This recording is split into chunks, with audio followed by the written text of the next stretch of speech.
Hey, it's 10 a.m. and this is Utah's best sports radio. Say my name. You're locked on to Scotty G and the coach, Tim LaComb, presented by Mountain Land Supply on 97.5, the KSL Sports Zone.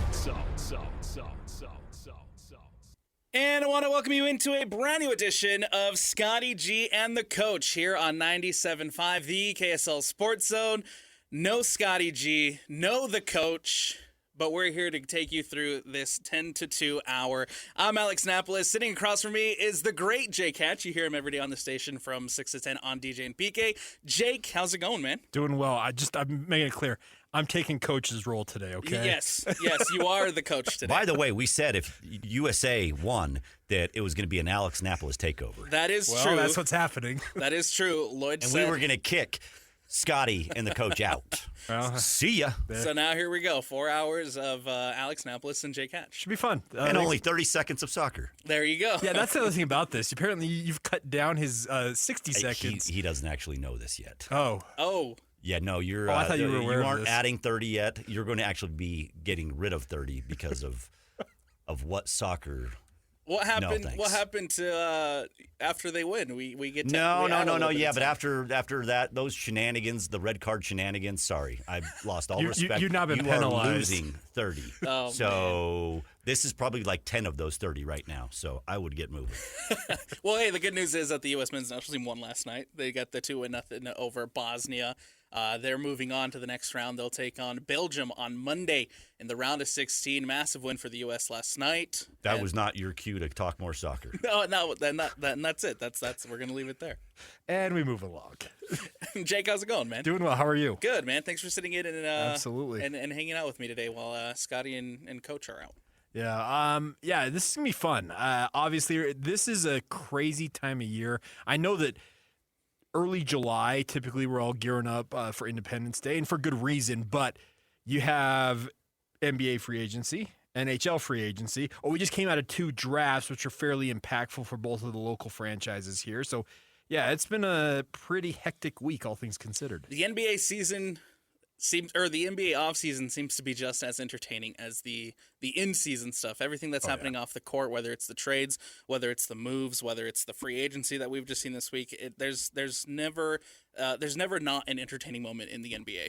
No, and that's the thing that they've endeavored to build, because we all know that the NFL owns the sports calendar 24/7, 365. That's just the way they've built the league. Well, the NBA is trying to echo that, and they really kind of do own this time of year. Free agency, the trades that go down, and that's the kind of the fun part about this is one of those big trades. Now, there are, I think, 2 what you call almost blockbuster trades out there in the NBA. One of them involves the Utah Jazz. Absolutely. We'll get to the one that involves the Utah Jazz because Walker Kessler and the Utah Jazz is your starting lineup here on 97.5, the KSL Sports Zone.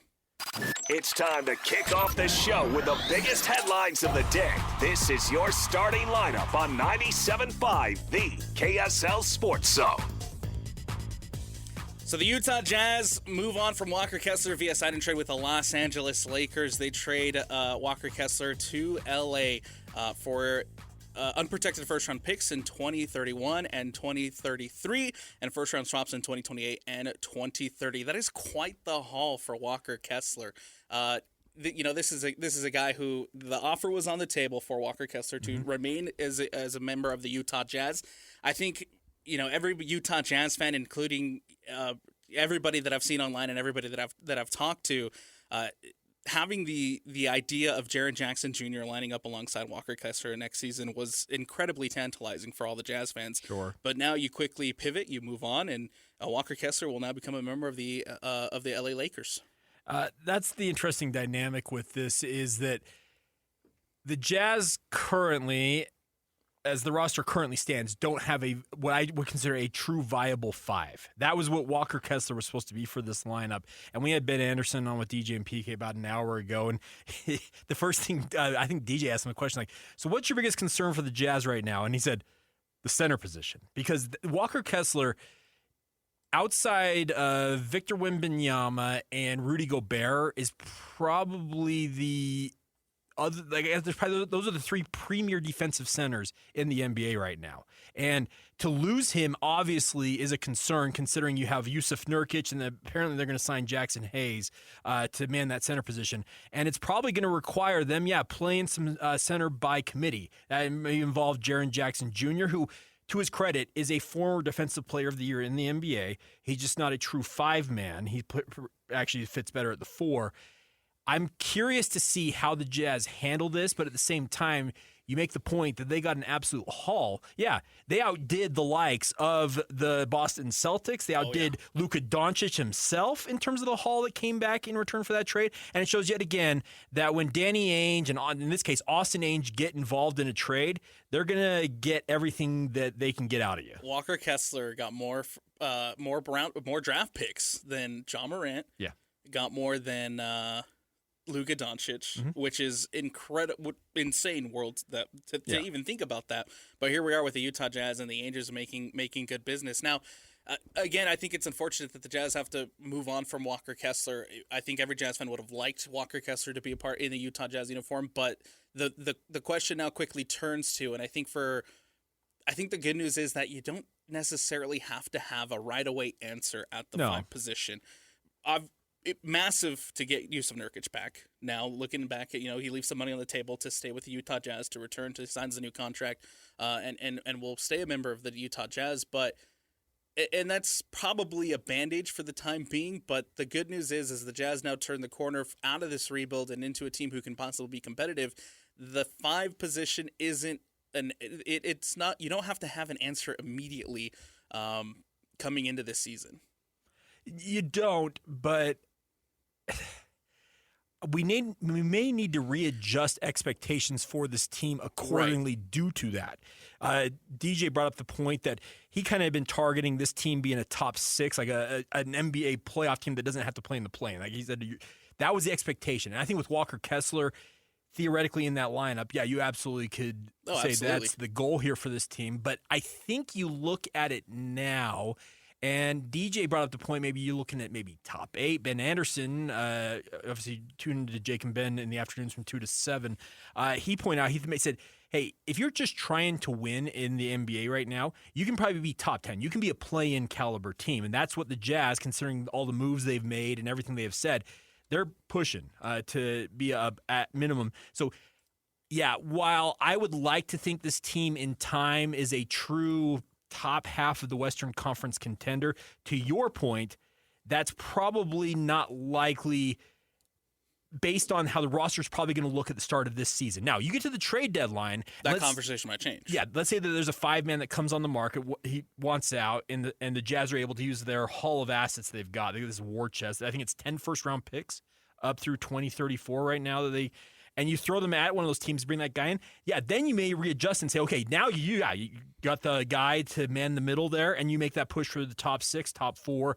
But for the time being, still expectations are you're a play-in team, but maybe not a team that avoids said play-in. And the trade for Jaren Jackson Jr. continues to look better and better for the Utah Jazz because you do have some flexibility there, right? Mm-hmm. He doesn't have to be tethered to the quote-unquote 4 position. He doesn't have to be tethered to a certain spot on the floor. There is some flexibility there with Jaren Jackson Jr., who can slot into the 5. You can have some look between Jackson Hayes, Yusuf Nurkic, and Jaren Jackson Jr. kind of splitting those minutes, splitting that time. There is flexibility there with Jaren Jackson Jr. and Larry Markkinen, but ultimately you bring up the picks, and I think ultimately you can look maybe at the trade deadline if something's not working out. If somebody becomes available, then you look at using some of the assets that you acquired for Walker Kessler to make a move to improve that roster. I think right now you can get through with just the bandage and the flexibility of JJJ and Larry Markkinen as you push for the playoffs. But once this team kind of really turns that final corner into this is a team who can go and compete for the NBA championship, then you start having a different conversation, which is unfortunate because I think with Walker Kessler on this roster, it probably would have accelerated that a little bit more, considering the talent that would have been on that roster, considering the talent that would have been had Walker Kessler re-signed with the Utah Jazz. But now that conversation changes a little bit without him. Well, and it's something I read last night, and Ben also pointed it out this morning, is that with no Walker Kessler, the Jazz may play some more 5-out alignment where Jaren Jackson Jr. and Lauri Markkanen are very capable of playing on the perimeter. And that, without a true center anchoring you on offense, you can afford now to have Keontae George, Darren Peterson, and Ace Bailey on the court together at the same time with the other two big men and play a true 5-out. And they had success with that last season at points, running that 5-out alignment. Now, does it make you vulnerable defensively? Sure, but if you want to see more of Darren Peterson and Ace Bailey playing together, in some ways, this move actually opens up that opportunity for that, because there was a thought of, okay, is it Darren Peterson or is it Ace Bailey who's your sixth man? That was kind of, I think, the conversation that we were all anticipating probably having at some point, assuming they were going to re-sign Walker Kessler. And until yesterday, I think we all thought, okay, they're probably going to match whatever it is unless it's just completely outlandish. Well, things changed, and now that conversation morphs into, do you actually start a lineup that involves both Ace Bailey and Darren Peterson in that starting lineup? You may yield some stuff defensively, but offensively could be pretty fun. Absolutely. I think just thinking about a backcourt mix of Keontae George, Ace Bailey, Darren Peterson, it sounds really great as far as you consider the roof or I guess the ceiling that the young talent has, but they've got to improve defensively. And I think coming in for Darren Peterson, right, one of the big things that stood out to me during the pre-draft process, and one of the things that stood out to me about Darren Peterson was his potential at being an incredible two-way player, because he already has a big step defensively, but now you need to see that from Keontae George, and now you need to see that from, of course, Ace Bailey, who's going to be entering his second year in the NBA. That's why Walker Kessler, I think, was so important to this lineup, is the fact that there was some stability there defensively. Yeah, right. You knew what you were getting defensively out of Walker Kessler. I don't know if you're at a point yet where you know what you're getting out defensively from a Keontae George on a winning Jazz team and an Ace Bailey on a winning Jazz team. And to put it kindly, the problem with Ace and Keontae is they have been below average defenders at best so far in their NBA careers. And you need guys who can stop guys on the perimeter. Darren Peterson has that ability to be a stopper. He can play truly two ways. He has shown that already, both at the AAU, EYBL circuit in high school, and obviously during his time at Kansas. He has shown that ability. Now, can he do that for 82 games? TBD on that front. But you do, you're right. Ace Bailey, Keontae George, without having, the Walker Kessler, the Rudy Gobert, the true big man that cleans up your messes on defense, you have to... Their of the Ole defense for Utah Jazz perimeter players has to go by the wayside. Right. And now without Walker Kessler, I'm also looking at the rebounding numbers. Well, I'm looking at rebounding and seeing where Jaren Jackson Jr. Can improve as far as the rebounding goes, and where this team can find some extra rebounds, because that you lose a lot of that without Walker Kessler. You do. And Will Hardy's been very clear that he expects the rebounding to be a team-wide effort. He didn't exempt anybody. Trust me, you and I have heard enough of these post-game press conferences. Lloyd's heard them. That he expects guys to put effort out there, and rebounding is about effort. Honestly, that is like the number one thing about a team that rebounds well is there's an effort level that's required of it. And we're talking Keontae George on up to Lauri Markkanen. They all have to put the effort out there. And yes, without a Walker Kessler, a true rebounding machine, it's going to take more of a team-wide effort. I think Jusuf Nurkic, in that respect, he actually, for everything that he's not, he's actually a pretty effective rebounder. He's a bit of a sieve defensively. It's just who he is at this point in his career. Doesn't move as well laterally, even though he didn't move well laterally much overall in his career. But he can rebound well. And, it's going to require, if you're near the basket and that shot goes up, turn, get your body on a man, and get that basketball. Do you think Walker Kessler ever gets to the levels that I think everybody thinks that he can get to now with Luka Doncic and the Los Angeles Lakers? Because there's a lot of pressure to deliver in LA. You mean the Vanilla Thrice, or the snow or the whatever they're calling Snow Time Lakers? Yeah, right. No, here's the thing: Luka Doncic and Austin Reeves are going to make life pretty easy for Walker Kessler. They are two very, very good lob players, and that's what Walker Kessler thrives on, is guys who can deliver the ball where it needs to be, so it's easy for him at the rim. And that's what, especially in the case of Luka Doncic, he has shown throughout his career that he's very good about playing with elite big men. And if you believe the reports out there, that's what he essentially told Lakers brass: get me an elite five man. And Walker Kessler looks like he's on that arc to become one of those guys. I really do think that defensively he's right up there. He's one of the best in the entire league, even though he's – how old is Walker now? Is he 23, 24? I think 24, yeah. Yeah, but he's still very early on in his career. He hasn't even reached his official prime, what you would imagine. So there are still levels of his game to come, I imagine. And, yeah, the Lakers – considering the amount of money they're going to pay him, Doncic, and Reeves, I think they've tied up $125 million between those three alone. Yeah, expectation level in LA. Walker Kessler, welcome to the big leagues, son. Because you saw the TMZ video, right? Yes, at the airport. It was LAX, I think, and that's just like a smattering of what he can expect to face now, almost on a near daily basis with the. Call him paparazzi, call him media, whatever you want. That's going to happen to him all the time. That's the territory of what comes with being a Los Angeles Laker. Yeah, you are a big you-know-what. Oh, yeah. As far as, the move for the Lakers go, too, they've tied up a lot of capital in this. And now, I think if I'm not mistaken, they don't have any picks to really be flexible if this doesn't work out. So, yeah, if I recall correctly, the NBA's collective bargaining agreement allows you to trade first-round draft picks as far as 7 seasons out. That is so it resets every year, obviously, because right now we're in 2026, so you can trade 7 seasons out.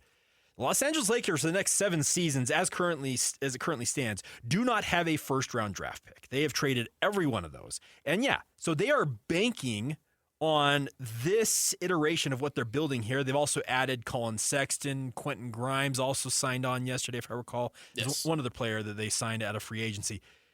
This is their squad, for better or worse, Alex. Now, do you get down the line 2 or 3 years and suddenly realize, hey, we need to make a move to acquire some assets to reboot it in a sense? Yeah, you may have to do that. But for I'd say next 2 seasons, this is the core of what you're working with in LA. And I'm wondering what the concerns is as far as Walker Kessler's health goes down the line, right? Because we still haven't seen Walker Kessler, I think, get to the levels. And, of course, how much of that was the Jazz pulling it back a little bit that's the thing to focus on the youth movement? How much of that was a little bit, His shoulder was a concern. Remember, he threw it. It subluxed or dislocated. Lloyd, do you remember what it was? Was it subluxation? Was it dislocation? What was the? I know it was a labrum. Yeah, but it was dislocating. I think. But it was happening because he was just moving his arm. It was that loose. So he had that surgery. I think long term, I'm not that concerned about it. I think honestly, a lot of the concerns about his durability is more a symptom of what the Jazz have been going through for the past 4 seasons, where, let's be real, they've been massaging lineups to put it kindly. Right. And yes, the shoulder was a concern, the fact that he was throwing it out without doing much, but he's had that surgery.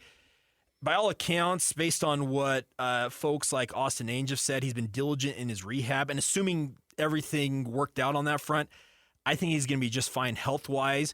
But in this day and age of the NBA, you've got to play, I don't know, the era of the 82-game Ironman is over. Right. It's like 7. And I think the rule is 65 to be eligible for awards. Right. I think the era of like 70 games is you're considered an Ironman. I think Walker's capable of that. Do you agree with that, or do you think it was something different? No, I agree with that. Okay. I agree with that. I think ultimately a little bit was the Jazz trying to make sure to pull it back a little bit to make sure that they were in a good spot to focus on the youth movement. But I don't think anybody can in this era of the NBA.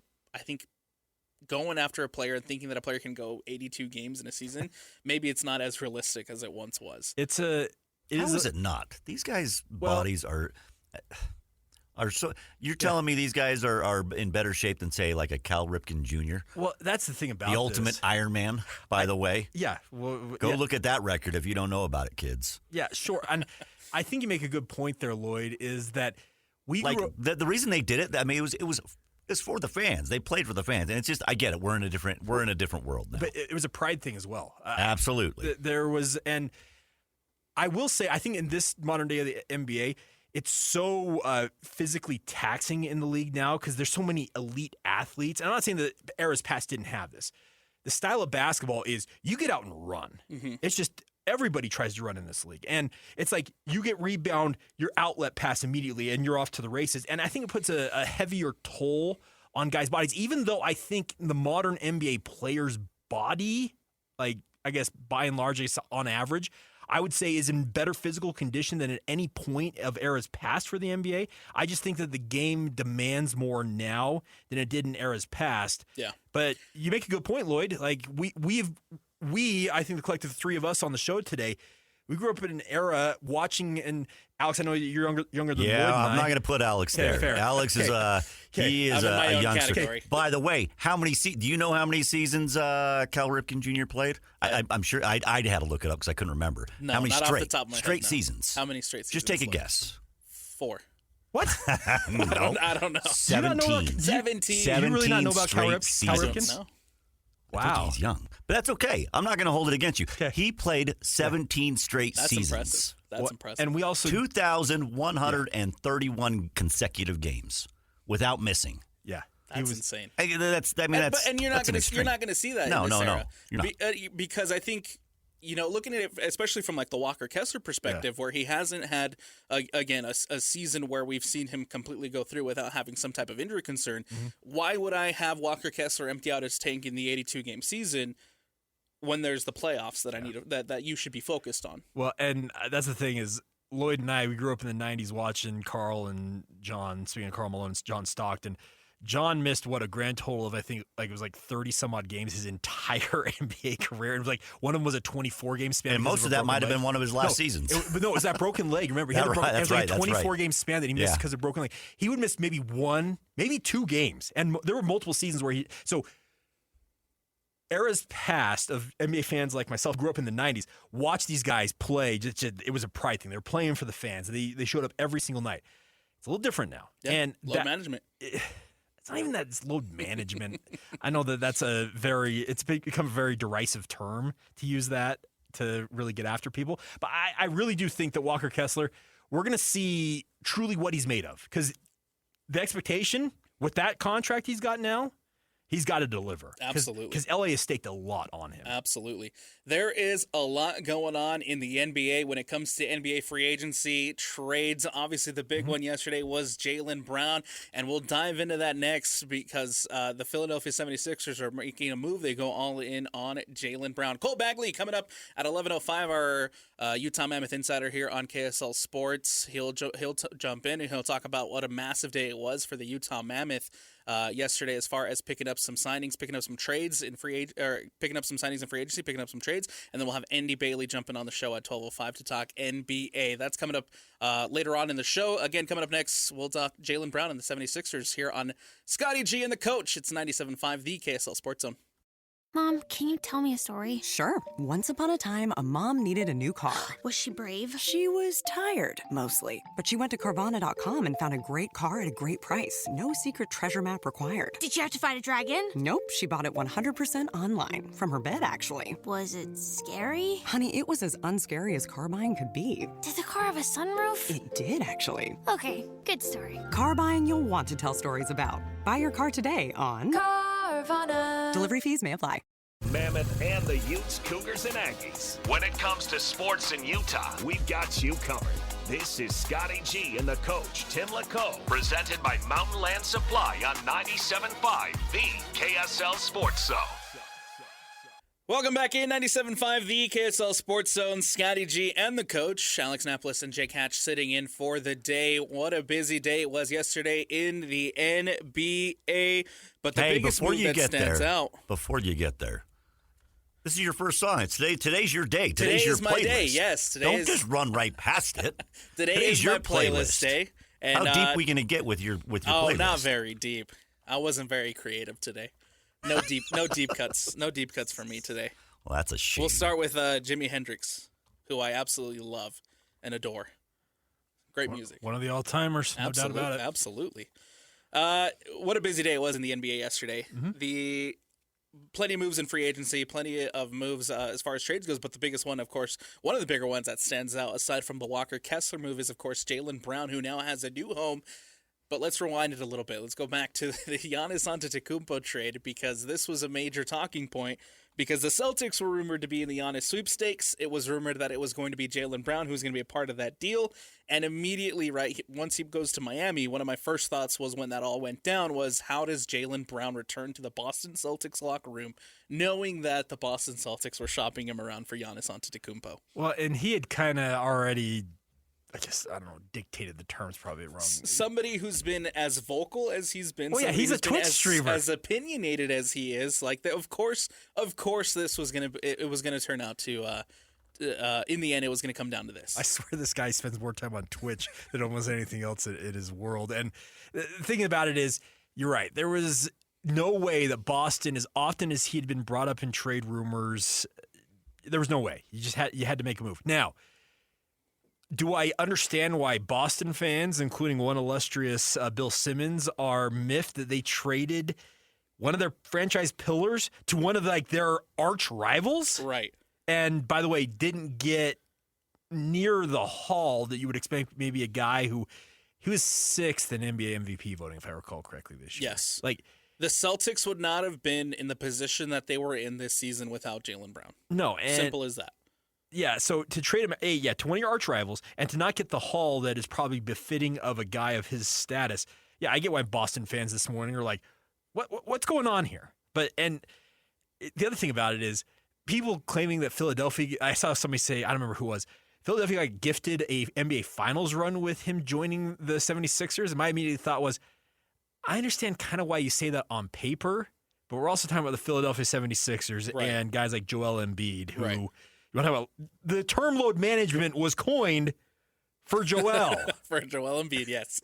So the 76ers are setting Paul George 2 first-round picks, one that in 2028 and 2031, and 2 second-round selections that come in 2028 and 2030 to Boston to complete the deal. I think, on paper and just looking at this from the perspective of the Philadelphia 76ers, you move on from Paul George. And I think that's huge. Obviously, there was the situation with him last season where he gets suspended for some time, and the massive contract that he was on. You finally move on from that, and I think that's great news. You bring in Jaylen Brown, who obviously is a step up to Paul George, but I just don't know if this is one that puts you over the hump if you're the 76ers because of the injury history and the concerns with Joel Embiid. It'll be interesting. Now, we all know that the East is a much, I don't know, it's probably, okay, easier is probably the right term. It's an easier chance for you to climb to the top of the heap in the East than it is in the West. Will this put Philadelphia over the top? Probably not. I have a hard time seeing it. Because I know that New York, losing Mitchell Robinson dings them a little bit because he goes to Boston now. By the way, congratulations are in order to Mike Conley, Mountain Mike himself. He's going to be the 14th all-time NBA player to play 20 seasons by virtue of signing with the Celtics. So congratulations to Mike. He was really good when he was here. I really enjoyed his run with the Jazz. But Boston's not going to take much of a step back, it doesn't feel like. Because if Jason Tatum's back at the peak of his powers, well, he is, in many people's eyes, superior to Jaylen Brown. So you would think that what Jaylen Brown and the Celtics accomplished this year, he's capable of maybe doing that and a little bit more.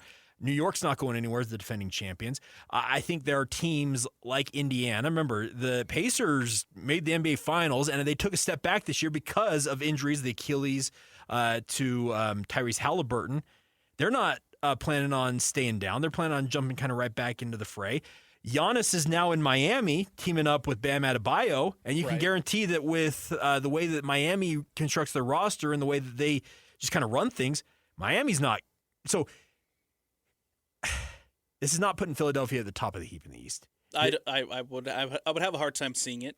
There is, I like Tyrese Maxey and I like VJ Edgecombe, and I think obviously there's still levels to be unlocked with VJ Edgecombe. But aside from Maxey, aside from Edgecombe, and aside from Jaylen Brown, I just keep coming back to Joel Embiid and him never being able to get through the injuries, him never being able to be available for the 76ers, and I think ultimately that's going to be a detriment because in the playoffs you learn that depth is massive, and you learned, I think too, without Joel Embiid, there's questions there for at the 5 for the 76ers and the depth that they have aside from Tyrese Maxey and VJ Edgecombe and now Jaylen Brown. Yeah, so I understand why Boston had to do what they did, because obviously there was just no way that you were going to maintain a good locker working room relationship with Jaylen Brown after you said, hey, we're going to trade you off for Giannis. And obviously Giannis goes to Miami. But I do wonder, it's in some way why they didn't send him west to a team out here this direction to get him out of the East. But hey, to a direct rival. Yeah, and that's the thing. And by the way, a team that just knocked you out of the playoffs. Like Philadelphia, that was an epic 7-game series. And I know that Philadelphia flamed out shortly thereafter, but they did knock you out of the playoffs. And then you're like, hey, by the way, do you want to have one of our franchise players here? Like, so it's going to be very interesting. I actually like, and you mentioned this at the start of, of today's show, about the fact of the NBA offseason. It never disappoints. There's just so much going on with it.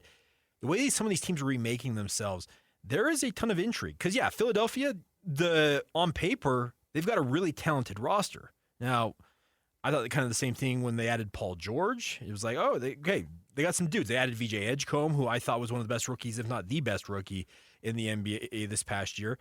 But then Miami's like, hey, Giannis wants out of Milwaukee. Okay, yeah, we'll take him, and we'll pair these guys up. The way some of these teams have remade themselves, and that does include the Utah Jazz to a level here, Alex, there is a ton of intrigue going into this coming NBA season. Absolutely. Looking now too at some of the other moves happening around the NBA. Obviously, the one that stands out is Kawhi Leonard. Yeah. The Kawhi Leonard experience is now done and over with for the Clippers. I forgot about Toronto with Kawhi. Right, after all the drama and after everything that came out with the aspiration and that's not done yet. No, and that's far from over. The Clippers decide to move on from another guy who hasn't necessarily been as available as I think everybody in the Clippers organization has wanted him to be, and now he heads back to Toronto, a place where he ended up winning a championship. Yeah, the Kawhi thing's an interesting situation because obviously we're all kind of sitting here saying, hey, Adam Silver, are you ever going to, get to the bottom of what happened with that whole deal? And was it salary cap circumvention by the Clippers? Like what? And now that he's moving to another team, by the way, yeah, you mentioned he had one of the best single runs as a player leading Toronto to the NBA championship. He's going to rekindle, I think, some of those memories of 2019 for Toronto fans. My concern is, does he have a Pascal Siakam? Because remember, Siakam was very, very good, kind of being the Robin to his Batman during that run. Now, Siakam is with Indiana, and him and Tyrese Halliburton are expected to drag Indiana back into the fray when it comes to being a playoff team in the East. I'm interested to see what Kawhi does. Like, honestly, is he got that motivation to go out there and prove himself once again? Or now that is he 35 now, 36, somewhere in that realm? Is Father Time finally starting to catch up? Yes. I think, I've liked the reaction that I've seen online from Toronto Raptor fans. Everybody's excited that they get back Kawhi Leonard, but the question that I look at when I look at this trade for Kawhi Leonard back to Toronto is, does nostalgia win you championships? And the answer is no. Typically no. And the answer is no. And I think now you're looking at a Kawhi Leonard who is 35 years old and, again, hasn't been as available as the Clippers have wanted him to. I just don't see how this one – talking about the East again, right? It is a relatively weaker East than the Western Conference, but I don't see how this pushes you over the top or how it really improves the Toronto Raptors. It is a big upgrade over Ingram, I will say, again, when he is healthy. Okay, based on this conversation we've just had here, I feel like the East has got a bunch of teams that are all level with one another, if that makes sense. They've all got one or two star-level players. The question is, which of the supporting casts will push them over the hump here, Absolutely. Because Toronto, Indiana, I really do think Indiana is a major bounce-back candidate. Assuming Tyrese Halliburton is back to what he was, then Boston, then New York, obviously the defending champs. You can't. Yeah. There's a reason you go out and you sign Landry Shamet for 4 years. Yeah. There's a reason you go out and you sign Jose Alvarado for 3 years, as far as the Knicks go. Miami. And then, oh, by the way, a certain team that just took one of our locals, speaking of the Washington Wizards, they've got A.J. DiBonsa. They've got Anthony Davis for the time being, because there's those rumors out there. Whether or not he's still there at the trade deadline, we'll see. But they also had Trae Young. Right. So the East feels like it's very much, it's kind of like an even playing field right now on paper across the East. We'll see which of those teams emerges at the top and kind of gets pushed over the hump. I look at the West as having some more clear delineation. I do think that San Antonio and Oklahoma City are the class of the West. They're kind of the top dogs. Los Angeles Lakers want to be in that mix. The Utah Jazz want to kind of be in that next cut underneath those and at some point rise to that same level. So it'd be kind of an interesting dynamic here where, I'm just thinking in my head, East seems like it's very much the top 8, 9, 10 teams could all be on a very similar plane, whereas the West's got some more. I think there's a clear-cut identity of what the West stacks up as. I'm curious what happens to the Denver Nuggets. Yeah. I'm curious, what moves. Hey, our good friend Trey Fitzgerald, obviously. Yeah. He is very frustrated with the way that Denver's trending. I guess, the lack of moves from Denver. I am curious to see what happens to the Houston Rockets, and whether or not that Kevin Durant trade actually gets them over to the spots where they actually want to be. And then I'm curious to see what happens with Ball and Anthony Edwards in Minnesota, putting your chips in for, quite literally putting all your chips in for Ball. LaMelo Ball, Ant, and then Rudy Gobert playing there's some intrigue for all these teams. That, by the way, that's the fun part about this upcoming season is 82 games to really kind of see how it all shakes out. Now, you also have to acknowledge that injuries will play a role. That's just looking at what we were talking about earlier. Yeah, sheer dumb luck sometimes. Now, Alex, when we come back, it's a great question posed by one of our listeners, questioning your youthfulness. Uh-oh. It involves the NBA, it involves the Utah Jazz, and we'll see if you know about this individual and why he is thought of so very highly in NBA circles. So how about we get to that next? Absolutely. The KSL Sports Zone and Beehive Mills are honoring people that impact youth sports in our communities. Nominate the youth sports volunteer for the Beehive Mills Hero of the Week at kslsports.com/contest. We'll get to that, and we'll get to what you may have missed coming up next here on Scotty G and the Coach. It's 97.5, the KSL Sports Zone. The best radio in Utah is right here. This is Scotty G and the Coach, Tim LaComb, on 97.5, the KSL Sports Zone. Welcome back into Scotty G and the Coach. I'm Alex Napoles. Jake Hatch sitting in for Scotty and Coach today.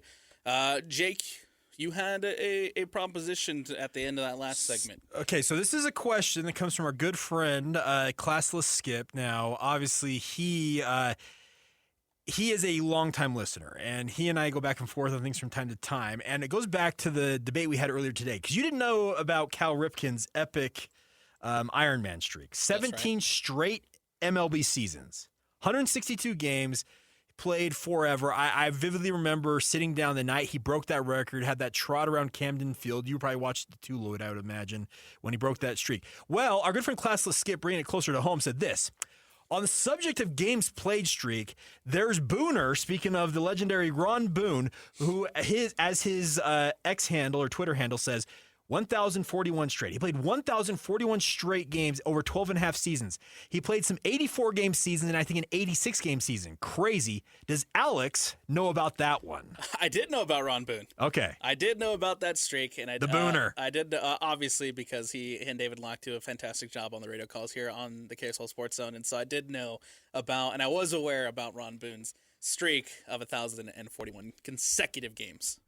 He played a really long time, and credit to Ron Boone, by the way, he is still sharp as a tack. Every time I talk to him, he's still on it. And he's a legend in every sense of the word, and we're lucky to have him in this community. Yeah, in fact, the Rons in general, Ron McBride. Good point. Yeah, Ronnie Mack too. Yeah, we got a good run on the Rons right now. we do, because they are sharp as a tack. They are both of them. But it's fun to. Legendary player, but obviously he's become just an incredible broadcaster over the many, many years he's done it. We just had him on last week after the NBA draft. He jumped on with Scotty and Coach, and he was super, super excited about Darren Peterson. Yeah. And the culture, I guess, that the Will Hardy has built. And again, someone has a front row seat to all that, and to be able to talk about the culture that Will Hardy has established in that coaching staff He had nothing but great things to say, and so that, I think, of course, as people listening who are Jazz fans should be really excited for what's to come for this team, who's now on the verge of moving on from this rebuild. What you may have missed, it was obviously a big day yesterday for the NBA, but the NHL is also making some big moves, and a couple of them include, of course, the Utah Mammoth. There are a couple players who are leaving Utah, and there are a couple people who are coming in, including Trocheck. Vincent Trocheck. He's coming to Utah. Yeah, gold medal winner with Team USA in the Olympics. Considered to be one of the best two-way forwards in the league. He doles out hits as much as he scores goals, apparently, and he's up there in age. He's 32. He's going to be turning 33 here, but he is still considered one of the preeminent centers in this league.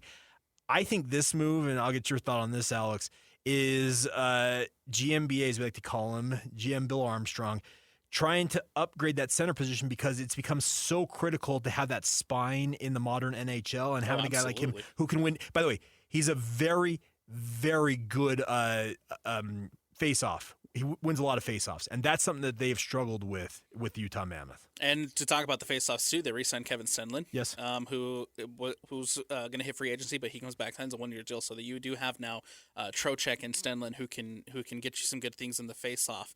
They're both very good penalty kill guys as well. The return for Trocheck, because this one was a trade, yes, made with the Rangers, and so the return for Trocheck ends up being Sean Durzi, a 3rd-round pick, and Cole Baudouin.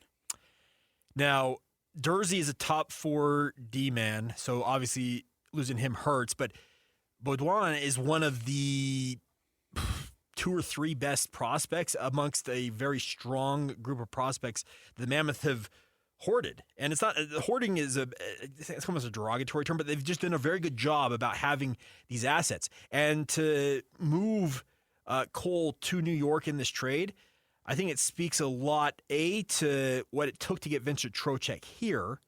And I think the comfortability, is that a word I can use here? Yes. That with guys like Tija Ginla as other prospects. Baudouin is also a forward, much like Tija Ginla is. And the thought is that Tija Ginla is a franchise cornerstone type talent upcoming here for the Mammoth. You have Logan Cooley, obviously, who looks very much that part as well.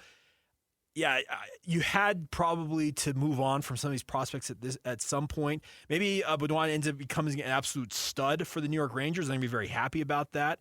But I think that the Trocheck move is a move to keep the Mammoth in the mix now, but at the same time, keeping a lot of that powder, to use that expression, dry here for them. Because Tija Ginla's coming. There's a lot of other young talent out in that prospects pool. But by the way, it's noon today, right, Lloyd? That prospects camp scrimmage, their wrap-up of their prospects camp. There's a lot of guys. They're going to be coming here in future years. But Trocheck keeps them relevant in the current time, even though he's a little bit older. But the nice part is the future looks extremely bright still for the Mammoth. Yeah, the way that I look at it, I think you hit the nail right on the head, is you hear about the Mammoth's farm system, and you hear about the prospects that they have coming out of the pipeline, and you hear, all these great things about them, and eventually you have to think about how they turn into the NHL level, how you get them on the roster, or potentially use them for, use them to help entice a team to say, hey, okay, we'll give you Trocheck in exchange for one of these prospects. And so the prospect that goes out the other way is Cole Baudouin, which is unfortunate. I think it's unfortunate to lose a prospect like Cole, but you also get a pretty good return back in Vincent Trocheck. Yeah, Trocheck, he's not the biggest guy, but he plays bigger than he's listed, 5'11", 187 pounds. But the other big move they made yesterday, Anders Lee. Now, he is the New York Islanders captain, and he's older than Trocheck. But the way they structured his deal, it's a 3-year deal overall, 5.4 AAV, average annual value on the contract. But it was pointed out by Puckpedia this morning here, Alex, he is getting $6.75 million this year, and it goes down from there in terms of the overall salary because he's age 35. He'll be age 38 as this contract ends. The good news in all of this is that the Mammoth, in this agreement with Anders Lee, there are no trade protections here. So he is, if for whatever reason you need to utilize him as a trade piece, that he doesn't have a way to block it. There you go. So that protects, I think, both him and the franchise. He gets his money. Franchise also has the capability of being able to stay flexible with that roster. Ultimately, it's a 3-year, $5.4 million deal for Anders Lee as he makes his move over to Utah.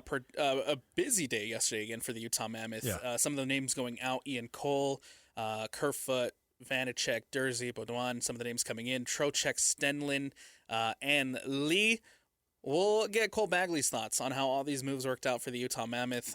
We'll get some of his thoughts from that development camp. Obviously, the development camp happening right now. There's a lot of eyes on some of those prospects, and we'll get Cole Bagley's idea on some of those guys coming through that Utah Mammoth pipeline that we were just talking about potentially making a move to the NHL and maybe becoming a part of this Utah Mammoth sooner rather than later. That's coming up next. Cole Bagley, our Utah Mammoth insider, here on Scotty G and the Coach on 97.5, the KSL Sports Zone.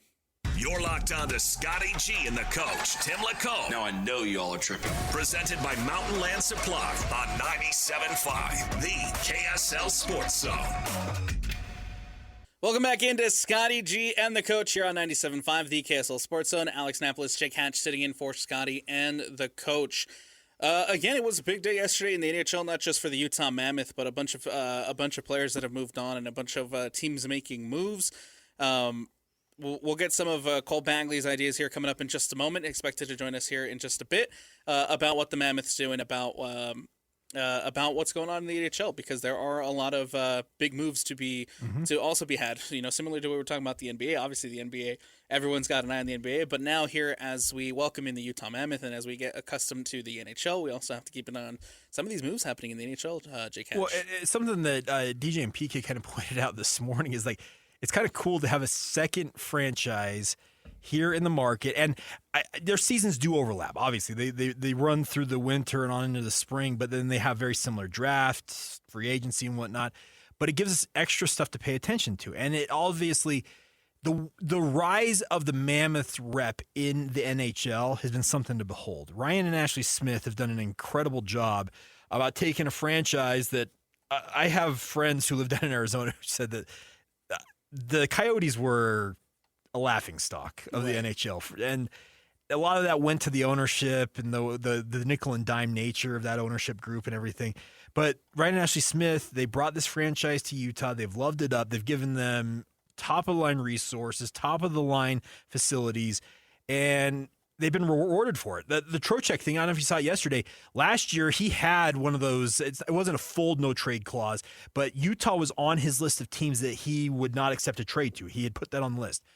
This year, he took Utah off that list. That allowed them to get this deal done.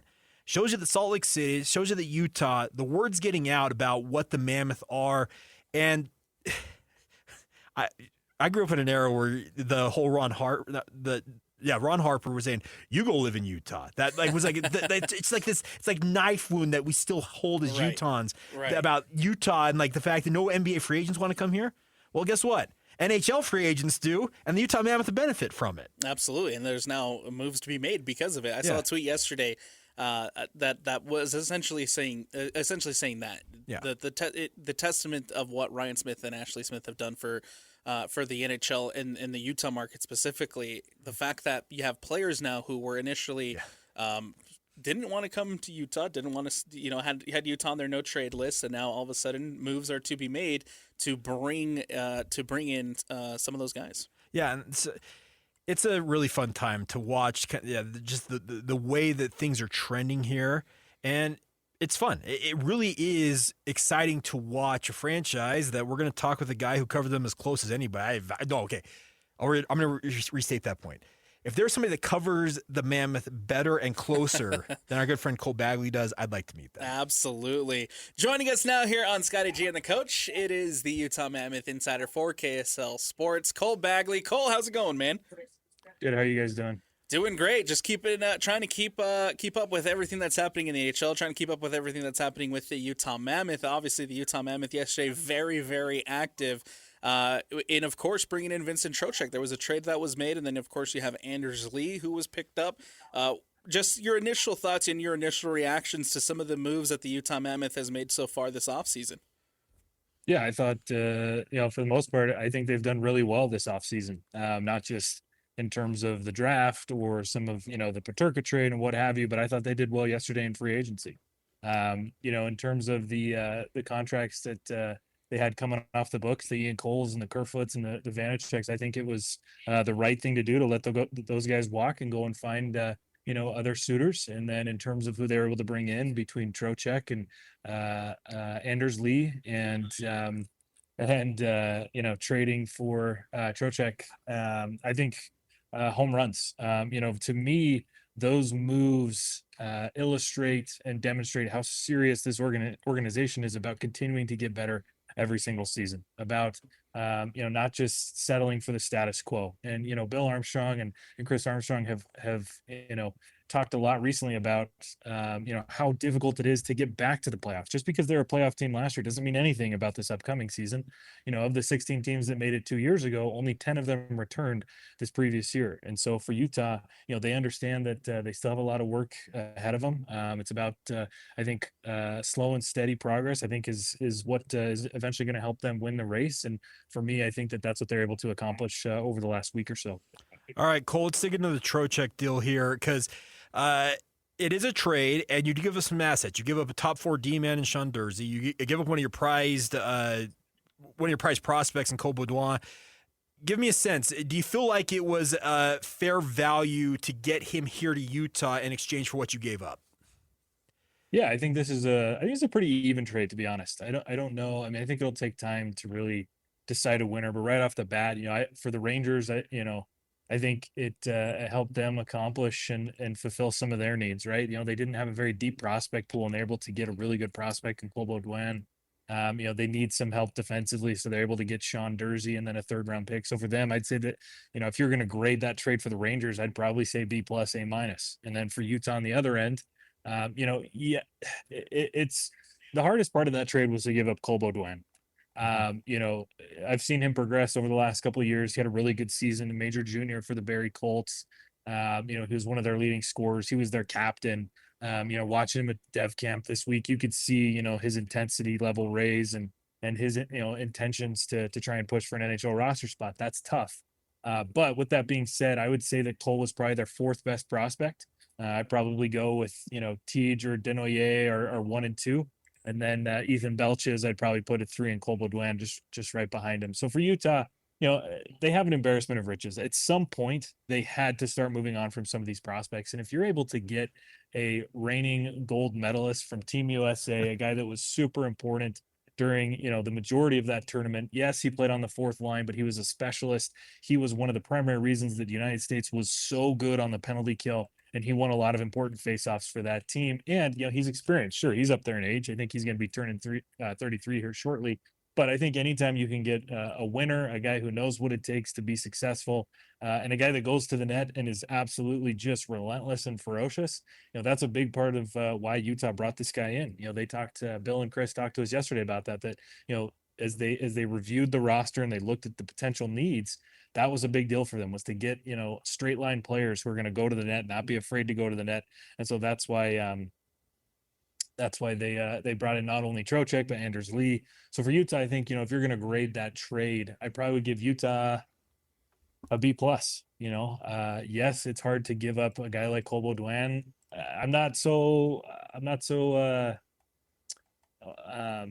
I think giving up Sean Dursey, he dropped to the 3rd line. He was a part of the 3rd pair to wrap up the season. I really don't think that you're missing out by letting a guy like that go. Yeah, it sets you back a little bit in terms of your depth and defensively, but Utah's got a couple of guys coming up through the AHL, Simashev and Lambro, who are going to push for a spot. So I think at the end of the day, they'll be okay, and the trade-off is definitely worth it. Take a look now at Anders Lee, who signs for 3 years, $5.4 million. What do you anticipate to see from Anders Lee? What does Anders Lee bring you on the ice, and what does he bring to this Utah Mammoth team?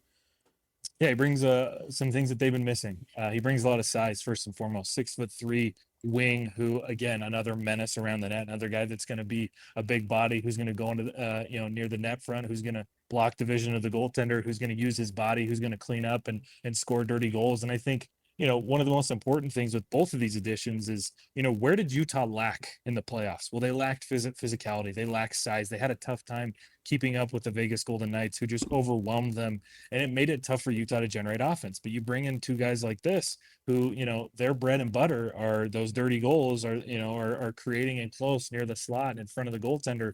that's going to help bridge the gap to not only getting back to the playoffs, but hopefully winning a first round series. And I think that's likely the goal. And with Anders Lee too, I mean, this is just an incredible human being. He's been the captain of the New York Islanders for a long time. He's played so many seasons there. And so not only are you getting a good seasoned veteran player who's going to help fulfill some of the needs, but he's also definitely a really good leader as well. The one thing I like about Lee, and you kind of mentioned it there, Cole. So if you already kind of answered, I understand. But you talk about the size of the Vegas Golden Knights, and trust me, it was noticeable when you got on the ice between the Mammoth and the Golden Knights, how big overall VGK were over the Mammoth. A guy like Lee, he brings some of that size that at minimum he can counter that.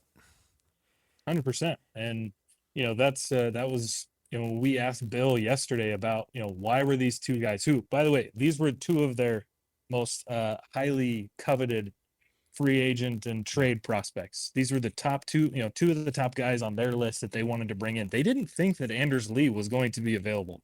They didn't anticipate that, he was going to be available and that he would choose Utah over some other suitors. There was some reports yesterday that he picked Utah over the Minnesota Wild. Which that just that goes to show that's massive.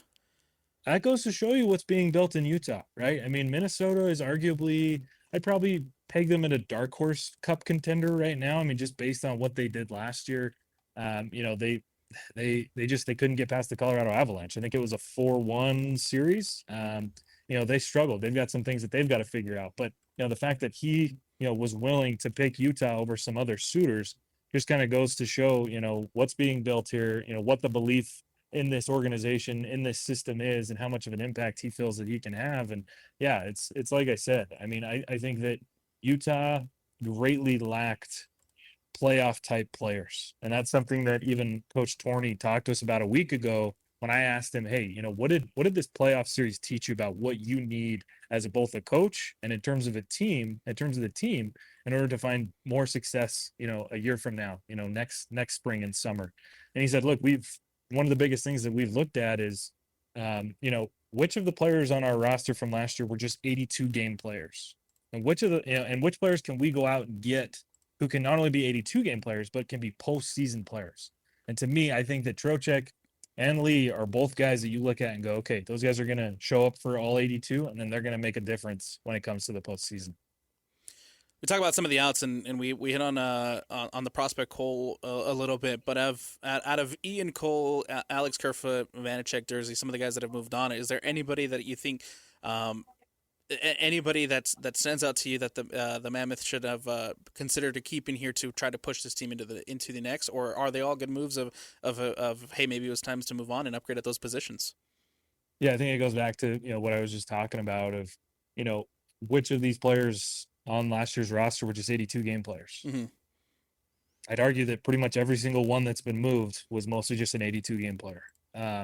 Ian Cole is a very successful defenseman. He's won 2 Stanley Cups, but he's also going to be 38 years old. That's tough. He did a lot for this team. He did a lot for not only, I think, mentoring a lot of these younger defensemen, younger players. He was great in terms of media. He would always tell it like it is. Most of the times that Utah lost, we actually usually request Ian Cole because he would just say it like it is.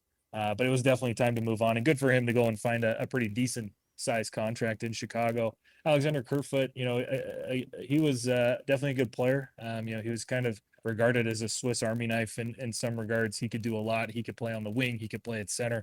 He could facilitate. He could score. But again, he had some injuries over these first 2 seasons in Utah. He wasn't always available, and then just wasn't that effective in the postseason. Yeah. Then you look at a guy like Sean Dursey. I really like Sean, great human being. But there's a reason that he went from the top pairing and dropped all the way down to the third. He just wasn't as reliable. And I think one of his biggest struggles was he likes to be a puck moving defenseman, and you need those types of guys on your team. But he would get punished for, overcommitting by pinching it, at times when he shouldn't have. And, that created some issues. And, like I said before, I don't know that he's necessarily a guy that you're going to miss a whole lot. Great human being, like I said, an ambassador for the Utah Hockey Club, for the Utah Mammoth. But, I like that Utah, looked at their roster and said, okay, there's guys that we can definitely move on from here and we can upgrade. And I think that they accomplished that. And even bringing back a guy like Kevin Stenlund, I I think that he's a specialist. He's a guy that's going to win a lot of faceoffs for you, who's going to bolster your fourth line, and then who can also help on the penalty kill. I mean, the fact that you're going to have two of the best faceoff specialists in Kevin Stenlund and Vincent Trocheck on your team, those guys are also penalty killers. That just goes to show, again, like I said before, Utah is serious about taking the next step here. All right, Cole. So when we were getting ready for NHL free agency, the top 50 list of the top free agents came out, and I think across the board, everybody kind of panned this free agent class and was like, there's just not a ton of top-end talent out there. But to your point, the Mammoth have worked their way to get some really good pieces, one via trade, one via free agency.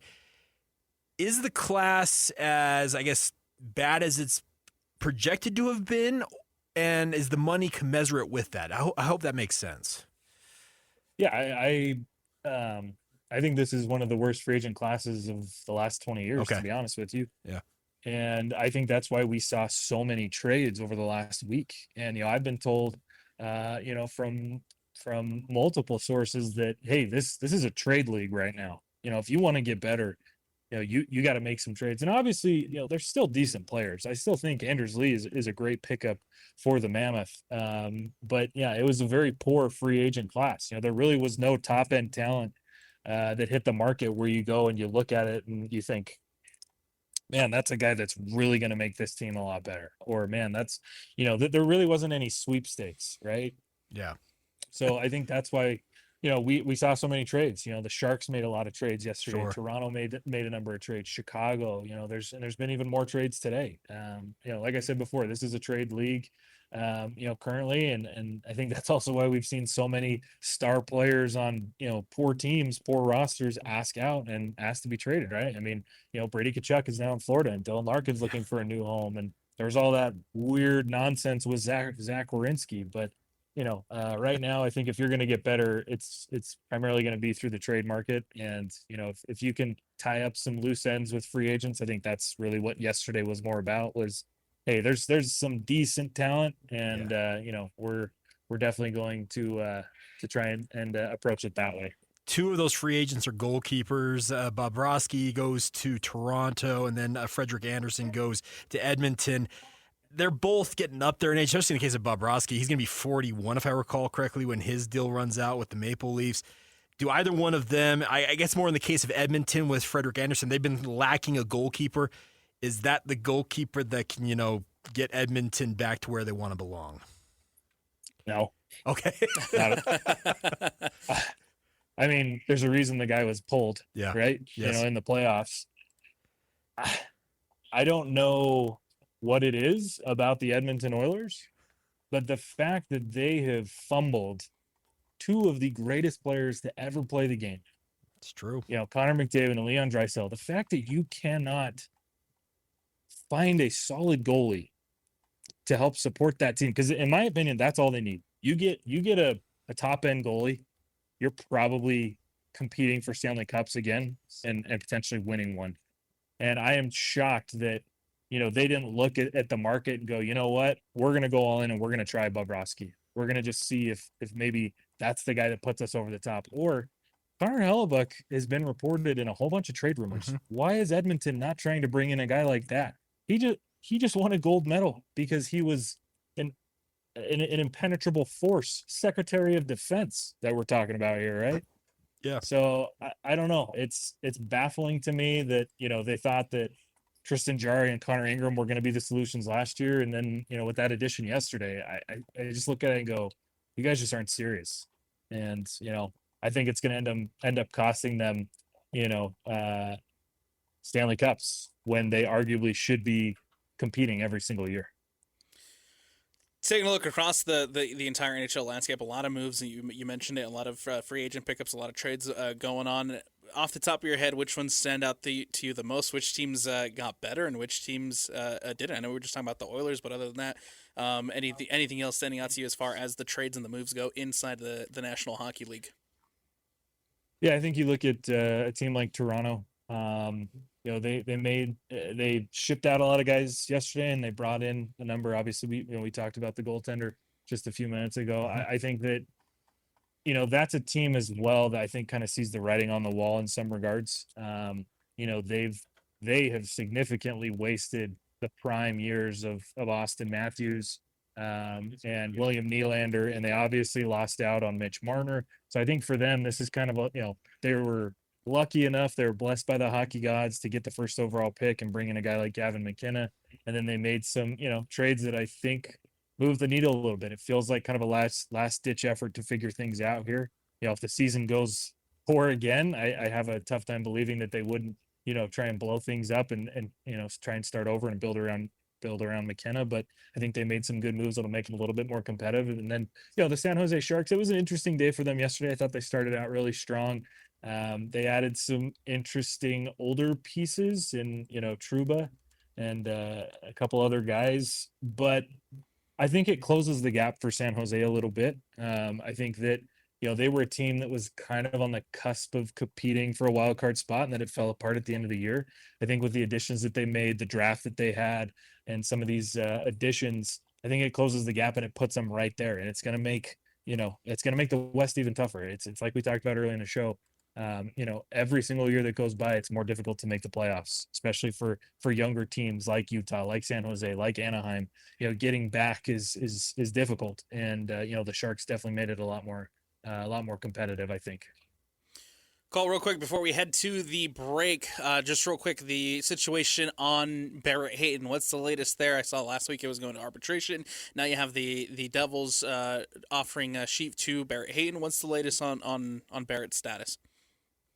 Yeah, so interesting situation for sure. A restricted free agent. The team obviously filed for arbitration, which is different than when a player does. There's certain specifications and limits for both. When a team files for arbitration, it does allow the player to still be offer sheeted. And New Jersey Devils put Utah in a really bit of a pickle, really tough situation, I think. They offered Barrett Hayton close to $5 million on a 1-year contract. Most of that was actually in a signing bonus. I think the base salary was only like $850,000, where the signing bonus was like almost $4 million, which I haven't necessarily seen something like that for a while. I think it's tough. Utah re-signed a couple guys this offseason, right? They decided to bring back Carconi, and they brought back Kyle Yamamoto, and they were able to sign those guys each for less than $2 million AAV. Now, they're different players. Barrett Hayton is a different player than both of those guys. He's a center. There's going to be a little bit more value, but in my opinion, close to $5 million for Barrett Hayton, your third or fourth line center, that's quite a bit. I imagine that Utah filed for arbitration because, Barrett probably didn't like the initial offer that he was, given. And, that was an opportunity to have a third party come in and assess value. But then you've got New Jersey coming in here and offering, probably more money than I would anticipate Utah is willing to give up. So, we'll see what happens. I think they have a week before they have to respond. If Utah decides to let him walk and go to New Jersey, then New Jersey does owe the Mammoth a second-round pick. So you at least get something out of it, which is definitely a positive. But like I said, it just depends on what Utah wants to do. They've bolstered their center depth, obviously, by bringing in a guy like Vincent Trocheck. And so I don't know that you necessarily need Barrett Hayton anymore, especially at that price tag. Cole Bagley, Utah Mammoth Insider here for KSL Sports. Cole's going to hang out with us for another segment. We still have a lot to talk about, Cole. We got to talk about the prospects. We got to talk about the development camp happening out there. So Cole Bagley will join us coming up next segment as well to talk prospects, to talk to get some of his thoughts from what's going on down there at the Utah Mammoth Ice Center. We'll take a break here on Scotty G and the Coach. It's 97.5, the KSL Sports Zone. Cougars and Aggies. When it comes to sports in Utah, we've got you covered. This is Scotty G and the Coach, Tim LaComb, presented by Mountain Land Supply on 97.5, the KSL Sports Zone. Welcome back into Scotty G and the Coach here on 97.5, the KSL Sports Zone. Alex Napoles and Jake Hatch sitting in today. Cole Bagley kind enough to join us for another segment. Cole, we were just talking about, prior to the end of the segment, about some of the prospects and some of the things going on down there at the development camp. What has been your thoughts and your takes of seeing some of these guys like Tejan Gillis, some of these guys like Caleb Denoye, and what they're bringing onto the ice throughout this development camp? Yeah, it's always fun to kind of see the prospects. think, the most important thing about these development camps is instilling culture. Not only instilling culture, but, helping the guys, come together, create friendships, create bonds, just to further strengthen the chemistry of the team, right? I mean, excuse me, a lot of these first round picks are the future of this team. The TJ Ginlas and the Denoyes and the Belches. These are guys that are going to make a huge impact, hopefully, on this Mammoth squad for years to come. And so to have an opportunity to bring them in for a couple of days, to get them out on the ice, to get them having fun. I think they went bowling as an activity. A couple of them went to the Bees game last night. They actually hosted a youth clinic, which was really, really cool. They were connecting with, little guys, 5-year-olds, 6-year-olds who were, giving them knuckles and, playing games with them. That was really fun and awesome to see. And so I think that's the biggest thing in terms of, skill and what have you. It's a little harder, I think, to judge those types of things in such a short span, especially when, we're only getting to look at these guys for a couple of hours over the course of the week. But, if you wanted to maybe take a couple of things away from this week, I think there's probably 2 things that have really stood out to me. The first one is how serious TJ Ginla is taking even just this development camp. It feels like he's treating this like training camp. He knows that there's eyeballs on him. He knows that Bill Armstrong's in the building and Coach Torney's in the building and Chris Armstrong and the rest of the coaching staff and front office, and that he's got an opportunity to show them he means business, because this is technically, he's stepping into year 3 in this pipeline, and he wants to start playing at the NHL level. He's seen some of the guys from, other guys from his draft already started making an impact for their squads. He spent a lot of time with some of those players during World Juniors, and he talked about that the other day of, hey, I'm ready. I feel ready. It's my time. A lot of the guys that I grew up playing with who were drafted, during the same year, they're playing. It's my turn to take that next step. And I'd say that based on what I've seen so far, I think he has a really good shot to make the roster, especially if he continues to take it as serious as he has with dev camp. And I'm sure that he's even going to turn it up for rookie camp and then training camp in the next couple of months. The other thing that kind of stood out to me is I think Utah got an absolute steal with their 3rd round pick in Adam Valentini. This is a guy who was expected to go at the end of the 1st round or early mid-second round at the latest, but he continued to drop because of his size. He's about 5'9", 5'10", but he plays so much bigger than that. He's explosive. He's really good on the puck. He's heavy on the puck. He's quick. He's got good handles, and he's got a nasty, nasty shot. They did a shooting drill on day 1, and he scored 3 goals in a row, all top shelf, 2 bar down.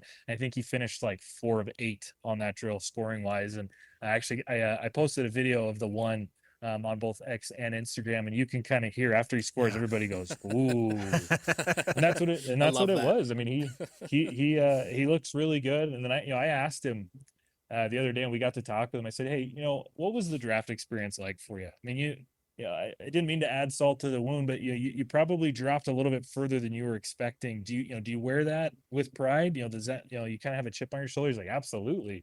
It definitely fuels me, but at the end of the day, it's just a number. And, whether, you're a 1st round pick or a 2nd or a 3rd or a 4th, everybody's vying for the same thing. We're all just trying to earn a job." And he says, "I will do everything in my power to make it to the National Hockey League." And so I really like what I've seen from him this week. I'm excited to watch him today to kind of see how he plays at a higher intensity, at a higher speed. But I think that, like I said before, I think that the Mammoth did really well this offseason, both from a trade standpoint, a free agency standpoint. I think they did well in the draft with what they were given. Cole, how do they keep doing this? Like Valentini, do they? I think obviously it goes to good scouting and obviously having a list of guys.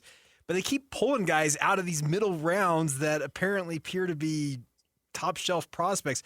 There's got to be teams around the NHL saying, "What is Utah doing that we're not doing?"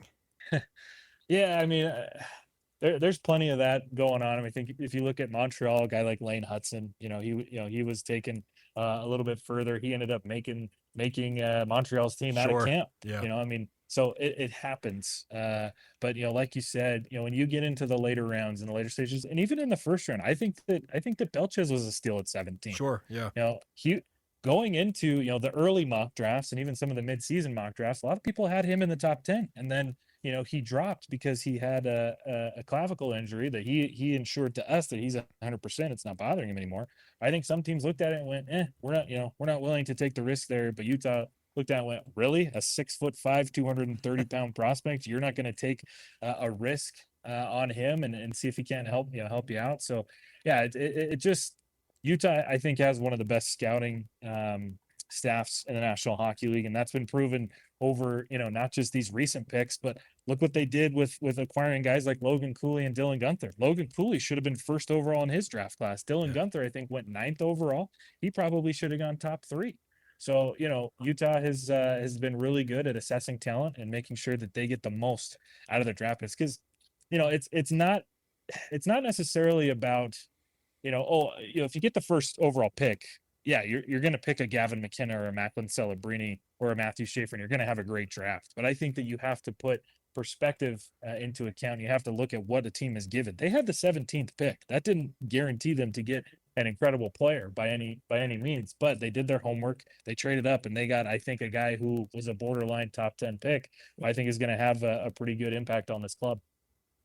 What is it about Ethan Belch that made him slide so far? You mentioned top 10 pick, and I think some of the mocks that I saw had him in top 11, but ends up falling to the Utah Mammoth at 17, which, again, perfect for the Utah Mammoth. They got the guy that they ultimately wanted, but what made him slide so down far for the Utah Mammoth? Yeah, I think first and foremost, clavicle injury. He sustained that last year, and it took him out for the remainder of the season. That he didn't play in the playoffs, and I think for a lot of scouts, they want to see how these guys do when games really matter. It's not just about the regular season. It's about winning, especially guys in the first round. If you're going to take a guy in the first round, he better know how to win. He better have a killer mentality. He better, be relentless and show you that he knows what he's doing. And I think for Utah, they looked at it and went, this is pick 17. This isn't pick 9. This isn't pick 8. We're willing to take the risk. We're willing to take that. And I don't even think there's that much risk involved. He had an injury, but he's, if you've looked at, his body of work since then, he said he's 100%, he's lifting weights, and I saw him out at camp this week. He looked great. I really don't think that there's much to worry about there. So yeah, there's always going to be reasons that the guys get looked over. And I think for Utah, it was definitely worth taking a risk, if you want to use that, to pick up a guy like Belch's. Okay, Cole, we had Greg Wyshynski on with DJ and PK this morning to talk about the moves the Mammoth made. Did you see the whole thing about, to go back to the Barrett Hayton conversation real quick, did you see the whole thing about the way that the money on this is like a bit of a 666? Yes, they built it into the deal. I love when teams do things. I don't think Alex knows about brand. this. Yeah. No, I don't. So Sonny Mehta is their GM in New Jersey, and he's apparently a former pro poker player. And the compensation package for a second-round pick, which essentially is the commensurate deal that they've got with the Barrett Hayton deal, well, it's up to $4,775,667. They went right to the limit with a $666 difference. Essentially, and as Greg Wyshynski points out, it's a bit of just a shot across the bow from the Devils towards Utah in a way. And PK, obviously being from New Jersey in his own right, he's like, well, is it meaning something? He's like, yeah, it was them essentially telling Utah, hey, we know what you did, because there was reportedly they were somewhat close to a deal during the draft for all this, and it was their way of sticking a little bit to Utah. Yep. And honestly, I kind of like it. It's kind of funny, yeah. It's on brand. I think that's great. And yeah, New Jersey did Utah pretty dirty here. It's a poison pill contract. This goes back. It really is. It's like, because remember the Utah Jazz, remember the Paul Millsap deal, then the guard Wes Matthews, where these teams poisoned it, where you just simply can't do it. It feels like the Mammoth, they can't match this without it's a poison pill deal. It is. It's like we talked about before. In my opinion, it's too steep for him. Yeah. Just based on his production, I think he only had 25 points this year. Yeah.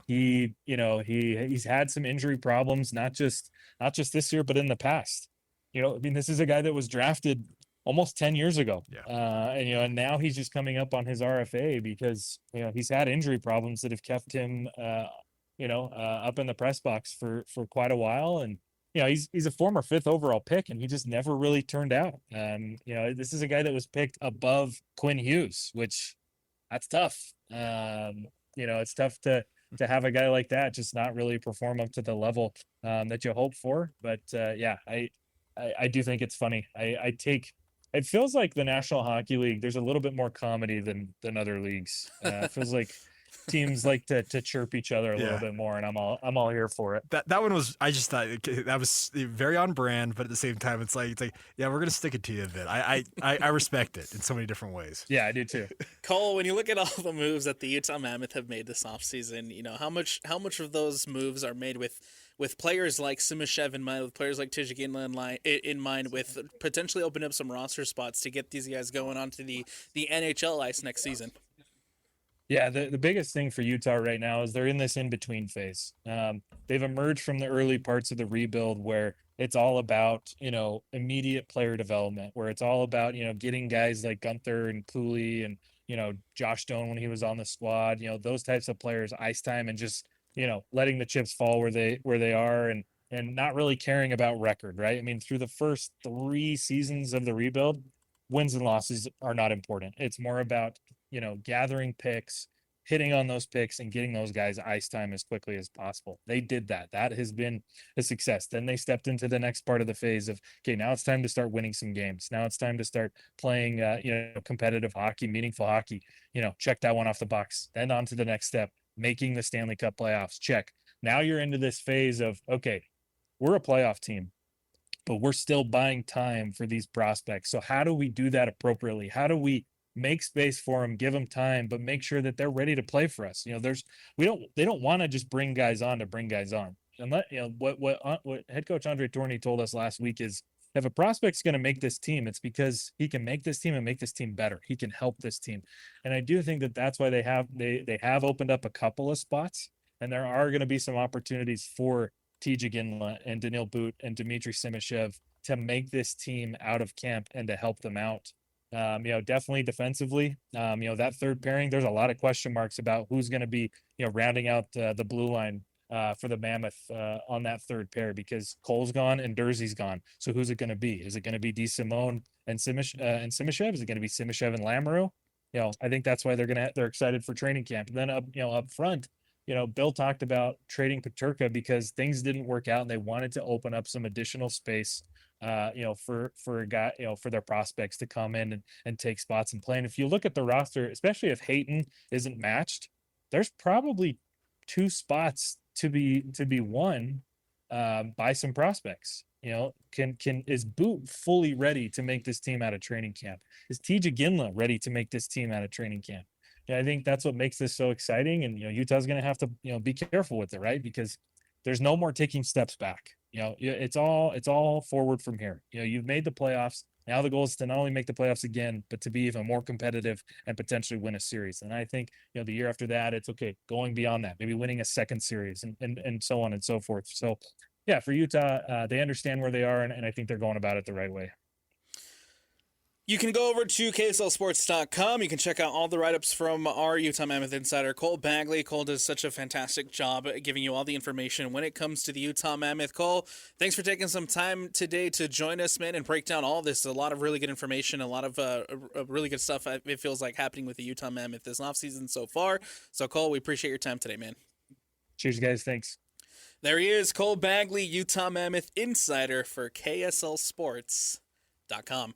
Jake Hatch, a lot of really great stuff there from Cole Bagley. And I think, just looking at everything that the Utah Mammoth is doing this offseason, it should continue to get fans excited for what's to come for this team. I like that they are not afraid to go out and make a trade for a guy like Trocheck. I like that they're not afraid to go out and get some help through free agency and say, look, we were this close to a team, a Vegas team who ended up making it to the Stanley Cup Finals, and instead turning around and saying, what can we do to get better? What can we do to bring in experience? And so far they've done that. Yeah, I think it just goes the whole MO of how Bill Armstrong and Chris Armstrong and kind of the brain trust of this franchise, they're not afraid to take swings. And we all know that the Central Division that they are in, it's stacked, especially at the top. And you got to find some way to climb up there. And guess what? You don't do that by just sitting on your hands. So Absolutely. I respect it. A lot of great moves happening in the NHL. A lot of a lot of things happening too when it comes to free agency and trades. We'll be keeping an eye on everything that happens around the National Hockey League, specifically teams within the division of the Utah Mammoth, to see who's going to get better, who's potentially going to get worse. Where can the Mammoth find some extra points? Where can they find some extra ways to move up? And it's fun to watch. Okay, coming up next, want to talk some recruiting? Recruiting? Got some news. Okay. Two announcements for local prospects. Very interesting dynamic with both of them. There you go. We'll jump into that, Nick. Let's jump into some recruiting talk here coming up on Scotty G and the Coach. We'll take a break coming up next here on 97.5, the KSL Sports Zone. We all have routines.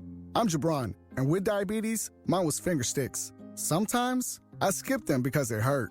The Freestyle Libre 3CGM changed that. It gives me glucose insights without finger sticks. Learn more at freestylelibre.us. Finger sticks are required if your glucose alarms or readings do not match symptoms, or when you see check blood glucose symbol for the first 12 hours. The views expressed should not be used for medical diagnosis or treatment as a substitute for professional medical advice. Individual circumstances may vary. For prescription only. Safety info found at freestylelibre.us. You're locked on to Scotty G and the Coach, Tim LaComb. Now I know y'all are tripping. Presented by Mountain Land Supply on 97.5, the KSL Sports Zone. Welcome back into Scotty G and the Coach here on 97.5, the KSL Sports Zone. Alex Napoles, Jake Hatch filling in for Scotty and the Coach. We're going to jump into some recruiting talk here, Jake Hatch, because I think that there has been a couple of some in-state names on the move. One of them committing here locally, one of them committing not so locally. But before we get into that too, how awesome has it been to see both Utah and BYU on the recruiting trail here for the local prospects, right? The local people inside the state of Utah, and being able to get some big commitments for some big names here in the state. Yeah, well, Morgan Scally in particular, but Utah, he has made like this whole renewed emphasis on hometown prospects, and Utah's cleaned up a lot of guys in this recruiting class. Now, that has caused some angst down in Provo amongst Cougar fans because they have been watching Utah scooping up the likes of Ian Aloisio, and they also added Fui Vakapuna, local names that people are familiar with. Well, BYU finally got on the board with one of the top prospects here locally. He's actually the number 2 rated prospect, according to 24/7 Sports, in this recruiting class. Uhila Wolfgram out of Maple Mountain High School. BYU went head-to-head with Oklahoma in this one and won that battle. Now, BYU and OU have been going back and forth on a bunch of this stuff. They won the Crew Jones battle earlier this offseason. He, obviously formerly of Ridgeline High School, if I recall, now at Orem. He's the number 3 prospect in the state. OU won that battle. Bodie Sparrow, top guy in the state, absolutely incredible athlete. It was down to BYU and Oklahoma, according to most people. Well, he picks Oklahoma.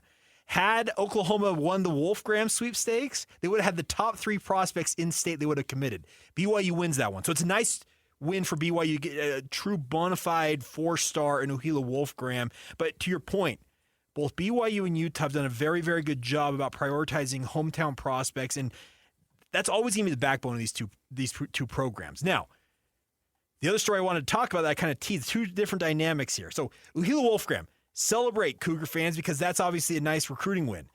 The other one that's an interesting dynamic here is another hometown prospect in Manasseh Ermoa Brown. Right. He is he played defensive line last year at Corner Canyon High School. He had moved to offensive tackle, and he is a fringe, almost 4-star prospect in his own right. He's a high 3-star according to 24/7 in their composite rating.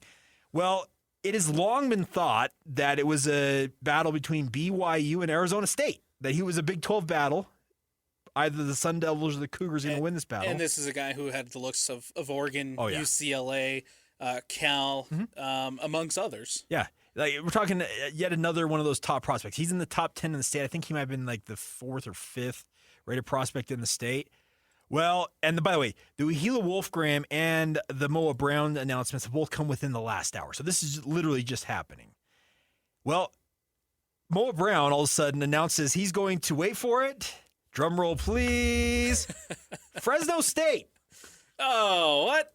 And I was like, excuse me. Of all the schools and of all the looks that you had, Fresno State. This is what's interesting to me, and I think this is in part potentially due to where college athletics is today. Sure. Right, with the NIL, with the transfer portal, because in theory, right, some of these guys and some of these players, right? As you're recruiting the high school talents and you're looking to bring in people from the prep ranks, playing time can be huge. It can. Playing time can be. You can say, hey, look, in the case of Fresno State, say, hey, look, maybe we're not the biggest school, maybe we don't have the most resources, but what we can guarantee you and what we can offer you is guaranteed playing time. And as much as college football has changed, as much as NIL and the transfer portal has changed things, one of the good things and one of the good positives that has come out of all this is the fact that somebody like Manasseh Brown can commit to a Fresno State, can go in and just absolutely shred it, can go absolutely have a phenomenal season, fantastic season, and then in a year or so potentially look to move on to a Power 4 or a bigger program. Yeah, I completely concur with your assessment there because, and by the way, if you are a G6 program, that's kind of got to be your message. You got to be telling these guys, hey, 1,000%. Come here and play. Come here and shine. And by the way, when that bag comes from an inevitable Power 4 program that wants to pay you, we understand it. We get it. I think it's unfortunate that there are schools like that who can't hold on to the talent and can't hold on to some of these players. But in turn, it is a really great thing for high school prospects because there are programs, out there who just prioritize the transfer portal, just prioritize going after experienced guys, experienced players who can come in and make a difference. Whereas now the G6 can focus on some of these really high talented prospects and say, hey, look, we can give you this, this, and this, and then from there move on and make the next jump in your career. Yeah. So the Moa Brown one, like I said, it had been thought that it was ASU or BYU for him. He was going to stick around in the Big 12. But to your point, he may be looking at it on its head saying, you know what, I want to go somewhere I can play. I can play right away. And yeah, if that bag comes down the line, I'll take it. And by the way, I'm not under the illusion that Fresno State's not taking care of him at some point financially because them jumping up to the Pac-12, the new Pac-12, which, by the way, launched yesterday. Congratulations to Utah State. Absolutely. And the other new members of that league. They got to have some money to be able to throw around in their own right. Just it's part of the deal. And I just saw this. I literally crossed my timeline. Yesterday was the 5-year anniversary of NIL becoming legalized by the NCAA. Really? So kind of funny that. How much have things changed in 5 years? A lot. We're now paying guys millions of dollars to play college football. Hey. Absolutely. But interesting dynamic. Big win for BYU to get Ohila Wolfgram. And by the way, to beat out Oklahoma. That the Sooners have been very intentional about coming to the state, and they want to bring the top talent out of the state, much like a lot of programs from the old Pac-12. Oklahoma's now in the SEC. They know that the state of Utah has got a lot of good high school talent, especially the cream of the crop, and they essentially said, we're gonna scoop that off.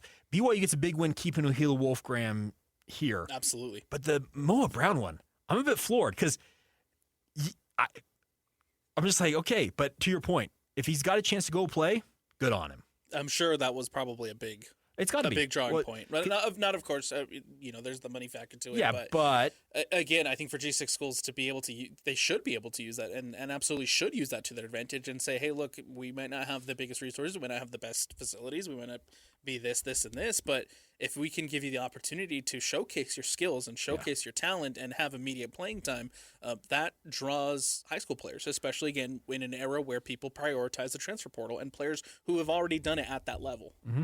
Yeah, so I'll be rooting for these kids. It's one of my favorite things about covering high school sports, and you cover it as well as I do, is watching these guys live their dreams. And by the way, the end goal still to this day for these guys is to make it to the NFL. And the way you do that, you go and play. This is just another pathway to do that. Yes. This is just another pathway to get to that ultimate goal, which is to make it to the National Football League. Very, very excited for high school football to start up, by the way. Very, very excited for football in general to start up again. We are so close. We are coming very close. Just real quick before we go. So looking at the top prospects in state, top 10, it's a nice round number. If you're keeping track at home, as it stands, Oklahoma has 2 of the top 10. I mentioned Bodie Sparrow and Crew Jones. BYU has 1 in Ohila Wolfgram. Michigan has 2. Kyle Whittingham taking Camden Lopati and Christian Hanshaw. Utah has 3. They have Ian Aloisio, Fui Vakapuna, and Monson Tukuafu.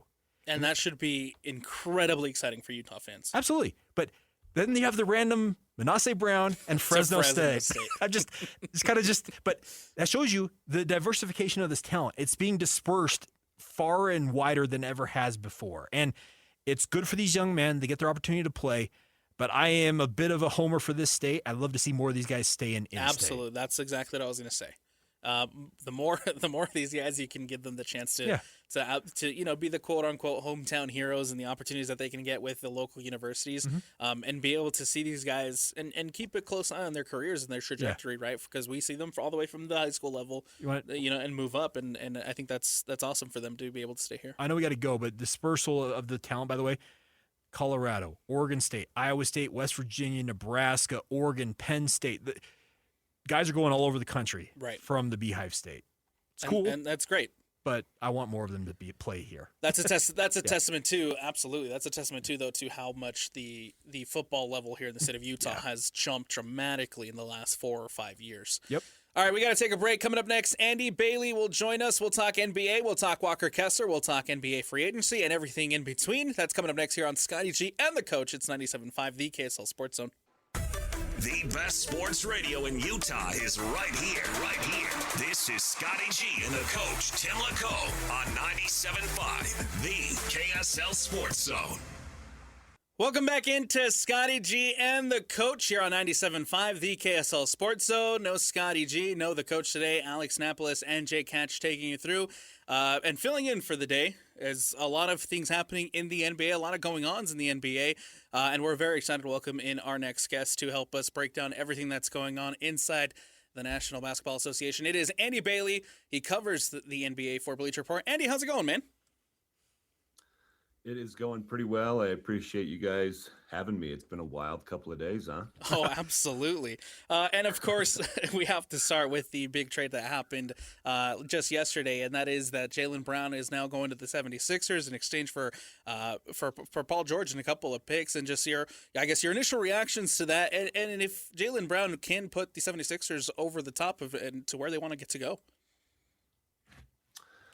Yeah, I mean, that was the biggest news of the day, and I was handling a live blog for Bleacher Report at the moment it broke, and our protocol so far this free agency period has been, just quickly get out grades for whatever move happens. Get it out in 5-10 minutes, whatever you can do. Then we can go back in and add analysis later. And I don't remember what my exact grades were, but I passed both teams. It kind of, my first blush reaction was, I get this from both sides. And I didn't really look at the internet's reaction to the deal until a little bit later. And I thought, am I crazy? Like, obviously people see this dramatically different than me. And I may have even tweeted about it a couple times without checking the reaction to that too until later. And people did think I was crazy. I think there's a few voices out in the wilderness kind of trying to justify this from Boston's perspective. I would consider me one of those. And so my general reaction to the trade is that I do understand it from both sides. I think it makes sense for Philly because they got off what was previously seen, and it probably still is by a lot of people, as one of the worst contracts in the NBA. It cost them some draft capital to do it, but I think Jaylen Brown fits that team pretty well. I think he'll fit with Maxey and Edgecombe, and to the extent he's available, Embiid. I do think it makes them better, but I also see why Boston did it. I think a lot of front offices viewed Jaylen Brown's contract as a negative asset. Paul George's is a year shorter. In the short term, I think he's going to be more willing to be a secondary player than Jaylen Brown was. And I've been saying this for 6 months now, maybe even more. I think Boston's success, while Jaylen Brown had a lot to do with it, I think there were other factors that are being wildly underrated over the last 6 or 7 months. Incredible system, incredible coach. And I think Tatum's going to they just won 56 games with Brown in an awesome system. I think Tatum's a better player. And so I don't think it's crazy to think that he'll replace what Jaylen Brown did last season. And now they have Mitchell Robinson. If George is healthy, I think he'll help a little bit. I can totally see the logic from both sides. Now, Andy, the East has had a bunch of teams making moves here because you have that move with Jaylen Brown. You move Kawhi Leonard to Toronto. You have Giannis going to Miami. Washington obviously has Trae Young and AD for the time being with AJ DeBonsa. Who's the class of the East right now, in your opinion? Is there one team that stands out above everybody else? It's definitely better, and I think it was better last year than it's historically been. Like, one of my sort of pet takes for years now is it's kind of unfair how much better the West is than the East. Yeah. And everybody, I think, knows inherently that it's true. There's a divide between those two conferences, and some years it feels like varsity versus JV. But it's really a pretty huge competitive advantage for teams in the East, and I think it's starting to sway a little bit over the last 2 or 3 years. And like you said, some of these teams are really, anteing up here. Like, I think the Raptors could be really good with Kawhi Leonard in place of Brandon Ingram. They didn't really have to give up a ton either. It reminds me so much of the DeRozan trade when they got him last time. He's obviously 7 years older, so that's a big deal, but I think they've got a great foundation around him. I think Boston's still going to be good. I know I'm kind of alone in this, but I think they're going to win 50 plus games. If I had to make a pick, like, this is the team I think is probably the best, I'd still go with the Knicks. They now have a ton of playoff experience between that core. I think that starting lineup fits together so well. It'll be interesting to see exactly how they fill out their supporting cast, because I think Mitchell Robinson was super important, and he's obviously not going to be there, but they did re-sign Shamet. And I think there's a pretty popular line of thinking now that you can piece together center minutes without spending a ton of money, which kind of defies what's happened in free agency the last few weeks, because those are really the only guys getting paid. Miami will be good. I don't know if I put them on like the same level as the Knicks, but obviously Giannis and Bam are going to be ridiculous defensively. I think they got some stuff to figure out on offense, but they're adding shooting, which is exactly what they needed to do in the wake of that trade. So lots of smart stuff happening in the East, which again is kind of a departure, because the gap between the two conferences for almost 30 years now has been pretty huge. Taking a look at the big move that happened here locally, of course, is Walker Kessler and his situation. Was going to be a restricted free agent heading into this offseason. And then yesterday, early in the morning, the news breaks that, of course, the Utah Jazz will be moving on from Walker Kessler via signing trade with the Los Angeles Lakers. Just ultimately, what you make of that move for LA, and is Walker Kessler the answer that they've been looking for at the 5? I'll start first with Utah. I've written a lot of words about the Jazz over the last couple of months, and there was always sort of a throw-in line about, or I'm just kind of operating under the assumption that Walker Kessler will be there. He's a restricted free agent. One of my favorite numbers for the Jazz is that over the course of this whole post-Gobert and Mitchell era, they've lost a lot of games, but they actually have a positive point differential when Markkanen and Kessler were on the floor together, which is kind of remarkable. And so I thought, if they're ready to turn the corner and start being competitive, Kessler's a great starting center for that. It could be kind of weird to figure out like the rotation. Are we going to play Markkanen at 3? Is Jaren Jackson exclusively a 4? But I figured they would just sort through those issues. When I saw they re-signed Yusuf Nurkic was the first time I had some pause. I thought, okay, maybe they are bracing for Walker Kessler's departure. I still thought they would re-sign him. And then when the news came out that it wasn't just LA signing him, but it was a trade, I immediately thought there's just no way Utah could have turned this down. They're already pretty deep in the front court. I mean, we talk about Markkanen, Triple J, and Nurkic. I think Kyle Filipowski has shown a decent amount in the last couple of years to suggest that he can be a rotation player. And I think what a lot of people are maybe underrating is there's also a decent amount of young talent in the backcourt with Keontae George and now Darren Peterson, that it may shift some guys down a position. Like, I think Ace Bailey might have to play more 3 and probably not 4, but at least more 3 than he did last season. And that makes your front court a little more crowded too. So the like sheer basketball part of it, it's not that hard to swallow losing him, I don't think. And then you throw on top of it all the draft capital. That part of it honestly kind of blew my mind. Walker Kessler's a great rim protector, great rebounder. He only played 5 games last season. He's been on a losing team his whole career. That level of commitment to him really surprised me. And at the same time, like, I can kind of see LA's justification for it. I do think it was an overpay, but they had to overpay to overcome restricted free agency. Luke is going to make him better. I think he'll make offense super easy for Walker Kessler. He's a massive upgrade over Ayton defensively. And in the wake of some of their other moves, like a lot of people hated him, but I think Colin Sexton's an underrated player. I think Quentin Grimes could be solid for them. I think they'll be at least as competitive as they were last year. The Lakers were really, really good when Reeves and Luka played without LeBron last 2 seasons. I think that's kind of a sneaky thing people don't pay attention to. Do I think they're like knocking on the door of OKC and San Antonio's contender status? No. But I can see why they did it. Now, Andy, the Jazz obviously are now left without a top-line center.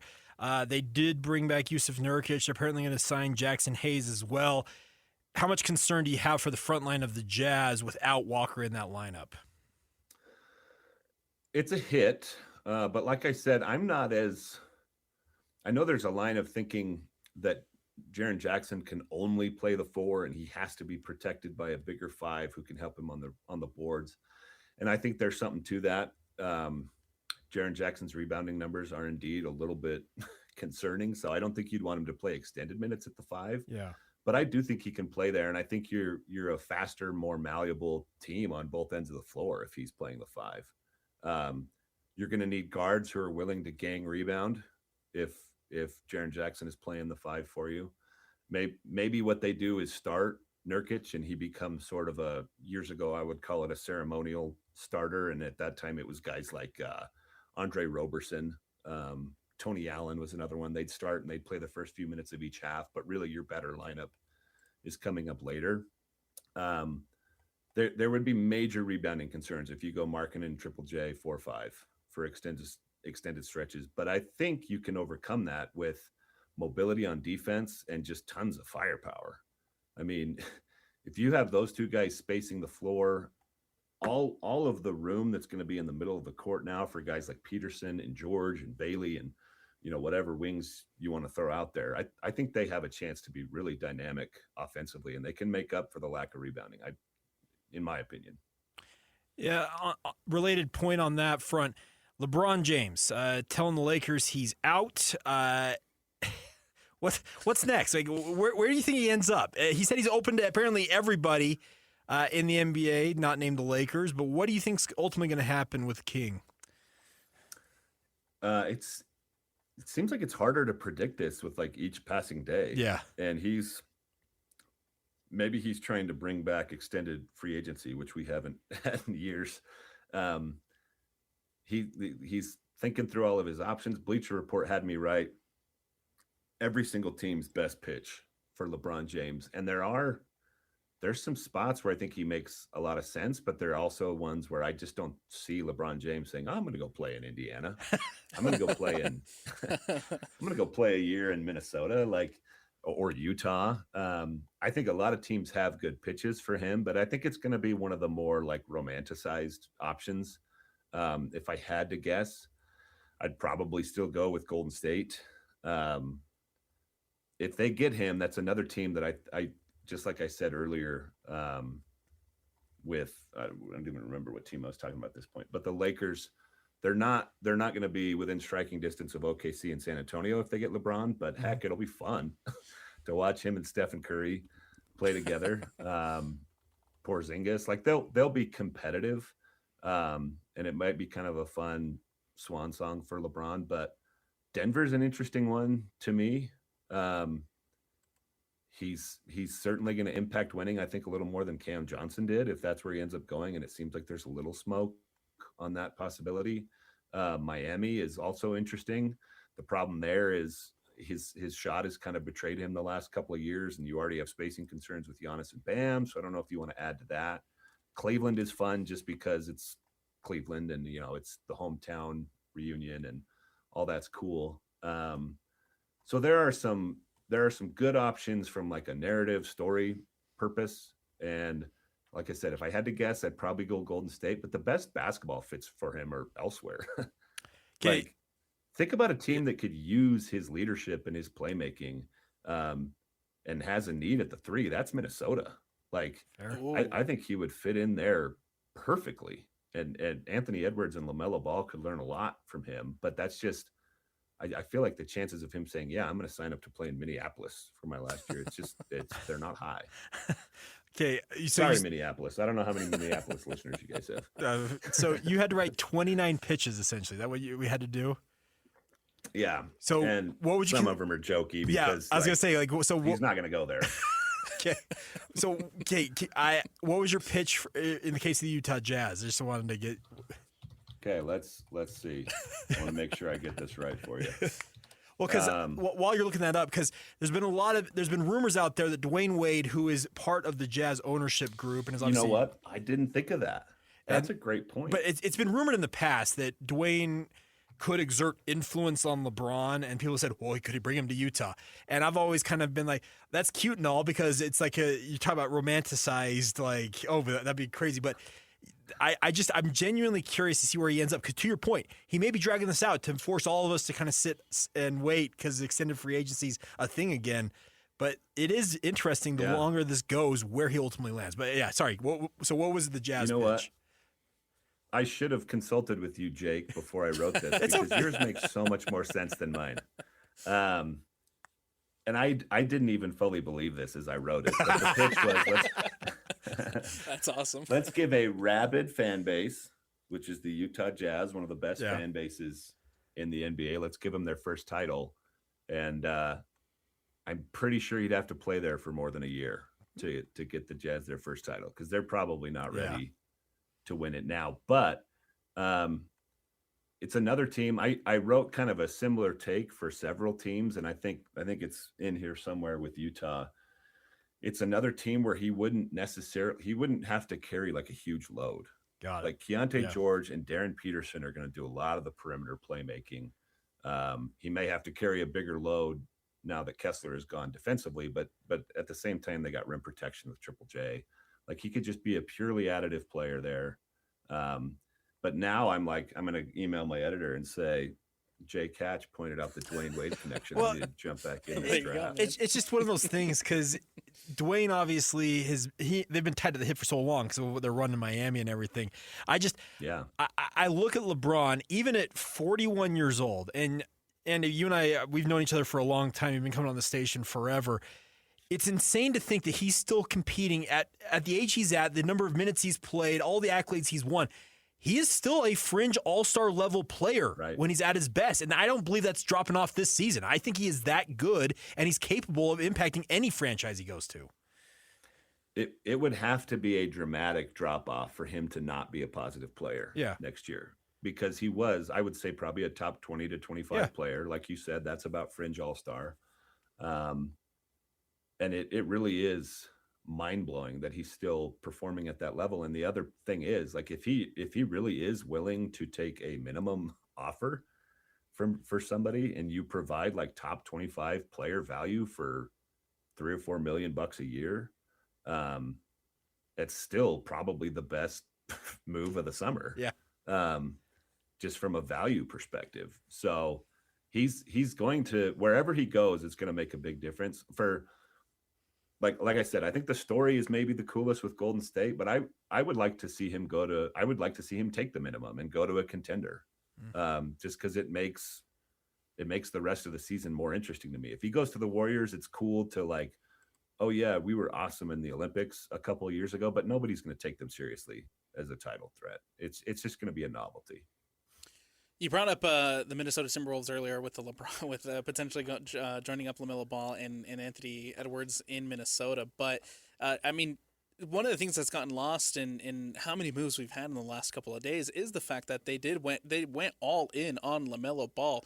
What is it about LaMelo Ball that the Minnesota Timberwolves decided to go, put all their chips into the middle of the table and say, this is the guy we want next to Anthony Edwards? I don't know if I can answer that question specifically, because I probably wouldn't have done it. Right. To go all in to the degree they have. I will say, I feel like I, for a few years, have thought LaMelo Ball is better than the general perception of him. His shot selection is crazy. Some of the passes he makes are crazy, but he's incredibly talented. And one of my favorite combinations in basketball, and I think it's something that's underrated, is passing ability combined with size. And LaMelo Ball has those two things. So I can see Tim Conley thinking, if you just think of it, if you take the two trades they made and kind of combine them, and you think of it as LaMelo Ball is replacing Julius Randle, that's a talent upgrade. You kind of have to figure out the fit, because I think it's going to take some time to figure out who has the ball the most between him and Anthony Edwards. I do think he'll probably ultimately make Edwards' life easier. Edwards did a ton of stuff on the ball for them last year. So if you've got somebody taking some of that responsibility off his shoulders, it could help a little bit. But it sure puts a lot of pressure on Rudy Gobert on the back line, who's getting older every year. Not that Julius Randle was some great defender either, but he could at least guard some bigger bodies. There are definite concerns with Charlotte doing this. I don't mind them taking a swing. I'm not sure I would have taken this particular swing. I actually really like this trade for Charlotte, which is kind of weird, because I just said I think LaMelo Ball is underrated, but I think they've got some stuff brewing there, and this adds flexibility in draft picks. So I sound kind of like a politician, because every trade this offseason, I'm like, well, I can see why they did it. I can see why they did it. There really haven't been a ton where I was like, geez, that makes no sense. I think the closest I got to that was Walker Kessler. That was really the first time all summer where my first reaction was, what is LA doing? I don't really understand this. Well, I kind of get it more now that I've had some time to sit with it, but that's the closest thing I would say to, like, I'm a little worried about that one. Okay, Andy. So you're no stranger to playing in summer league runs, apparently, as I understand it. I had a conversation with one of the media members here the other day. Apparently the Vegas Summer League this year is going to have some epic media runs. Are you going to be part of that? Man, I'll be honest. I was thinking about skipping summer league for the first time in years, but now you have piqued my interest. I've heard, because I've never played in them. I'm nowhere near the level of players that trust me. We're talking like the Tony Jones of the world and whatnot. Oh, don't shortchange yourself, Jake. No. I can't hang with you guys. But I was talking, and they're like, apparently the big guns of the media are going to show up in Vegas, and they're expecting some pretty incredible runs here, Andy. You know. Okay, well, it's time to. Here's another email to send to my editor. It's time to apply for that summer league. I need to go to Vegas now. Sorry, on short notice. Yeah. I may have to look into it. The last, I've had some good media runs. Yeah. I would say the most legendary one was me and Tony one time, and I think it was in Utah. We were running the pick and roll like Stockton and Malone, just the races inverted. Oh, that's awesome, man. He is Andy Bagley. You can catch all his work. He covers the NBA for Bleacher Report. Andy, thanks so much for taking some time to join us today, man. We really appreciate it. Thanks for having me, guys. Always fun to chat. Absolutely. There he is again, Andy Bagley, covering the NBA for Bleacher Report. A lot of really great information and a lot of really good stuff there from Andy. The thing that stands out to me the most is the fact that he had no, crazy why are you doing this reaction to any trade except Walker Kessler, and I think that just comes back to, hey, the Los Angeles Lakers have no picks now. They've put in all their chips for Walker Kessler. Yeah, all their eggs are in that basket. There's no doubt about that. But he's right in the fact that a lot of these trades have been fairly level-headed this year. It's not been some team has lost their mind and is jettisoning talent for seemingly nothing. And yeah, it may be the Lakers, the fact that they just went so heavily in on one guy, and speaking of Walker Kessler, that's probably the one that makes you think about it. But it's changed the look of the NBA, because LA's got a complete new look. We're speaking both of the Clippers and the Lakers with LeBron and Kawhi exiting Tinseltown down there.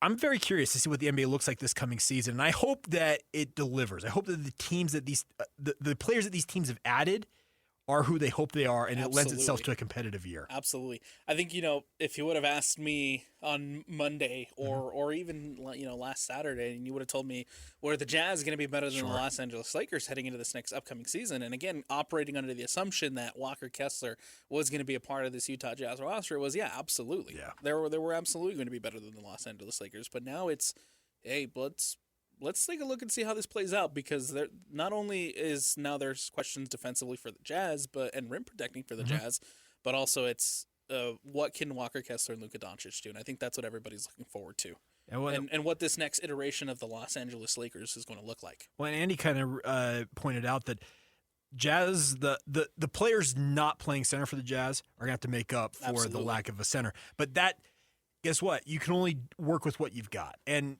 different teams have different looks to it. And the Jazz may play some 5 out, and they may put JJJ at the 5 and say, yeah, we understand that he's a subpar rebounder. Guess what? That means that, hey, Ace, hey, whoever's on the court, get that ball. And we'll see. I know we're way over here. We got to hit a break, but I'm super excited to see where the Jazz stack up in all of this, because I do think the NBA has got a whole new look with all of the moves that have happened in the last week and change. Could not agree more. We got to take a break here on Scotty G and the Coach. We got more coming up on the other side. Again, big thank you to Andy Bailey for joining us. This is Scotty G and the Coach here on 97.5, the KSL Sports Zone. Ladies and gentlemen, the biggest name. You're locked on to Scotty G and the Coach, Tim LaComb, presented by Mountain Land Supply on 97.5, the KSL Sports Zone. Welcome back. It is Scotty G and the Coach here on 97.5, the KSL Sports Zone. Alex Napoles and Jake Hatch sitting in today. It's a holiday weekend, and we're in the mood of giving. We're going to give away a blanket here. So caller number 12 at 801-575-ZONE wins a Lush flag blanket celebrating America's 250th birthday. Simple, classic, and incredibly soft, the Lush patriotic blanket flag is perfect for celebrating the season in comfort. Sized to match a standard American flag. It also includes an exclusive America 250 Minky Couture label created to commemorate the nation's semi-quincentennial celebration. Features the patriotic flag design on both sides of the blanket for a complete look from every angle. So call in now for the Minky Couture American flag blanket. Caller 12 at 801-575-ZONE. That's 801-575-ZONE. Excited for the... Have you seen these blankets? Yes, I've seen them. They look really, really nice. My wife is a Minky fanatic. Yes. And I'll just put it this way. That's going to be joining the collection soon, I think. Well, if you wanted to join your collection, again, that's... I think I'm ineligible, though. Call in now. Lloyd's going to be giving away one of those Lush flag blankets celebrating America's 250th birthday. Let's get to the good, the bad, and the ugly. It's time to saddle up and talk about the winners and the losers. This is the good, the bad, and the ugly. Now, here's the good. Hey, how about Ovechkin returning for his 22nd season with the Capitals after he signs a one-year deal? Ovechkin just a couple seasons ago breaks the all-time scoring record, overtakes Wayne Gretzky. Then there was questions about whether or not he would continue to play in the NHL. Well, that question has now been answered at least for another year, as Ovechkin now signs with the Capitals. He is returning for 2026-2027. Yeah, the grade 8, as he's known, simply put, he's an NHL legend. Like, you break the great ones scoring record, yeah, you put yourself on the top of the mountain. Yeah, exactly. But it's cool to see him back for another year. Ovi, as people call him out there in the nation's capital, he's been a fixture. He's had 22 years in the NHL. And the crazy thing about this, Alex, it was pointed out a while ago that he was impacted by that NHL lockout that cost him an entire season. He would have actually, based on how his career unfolded, broken that record earlier and probably would have been over, just way over the horizon almost from Wayne Gretzky, without some of the seasons and games that he has missed due to things that were outside his control. Last season, he had 32 goals and 32 assists while playing in all 82 games. He finished the season with 929 career goals in 1,573 games, and of course, passing Wayne Gretzky last year for the most regular season goals in NHL history. Now he's back for another year, and so the question is, Jake Hatch, who hangs it up first, Ovi or LeBron James? Because now both of the legends in their different sports coming back for another year. Okay, I have a caveat to this. Are we talking hangs it up first, as is done, actually is done playing the sport? Yes. LeBron. Because here's the deal. Ovi can go back to the KHL. He can go back to Mother Russia and he can play for a while. Jaromir Jagr, who is an NHL legend in his own right, if I'm not mistaken, until it was recently his last season, was still playing in his native Czechia, or what, I think he's from Czechia, where he owned like the team and whatnot, but he was still playing. People are like, hey, when's Jagr going to be in the NHL Hall of Fame?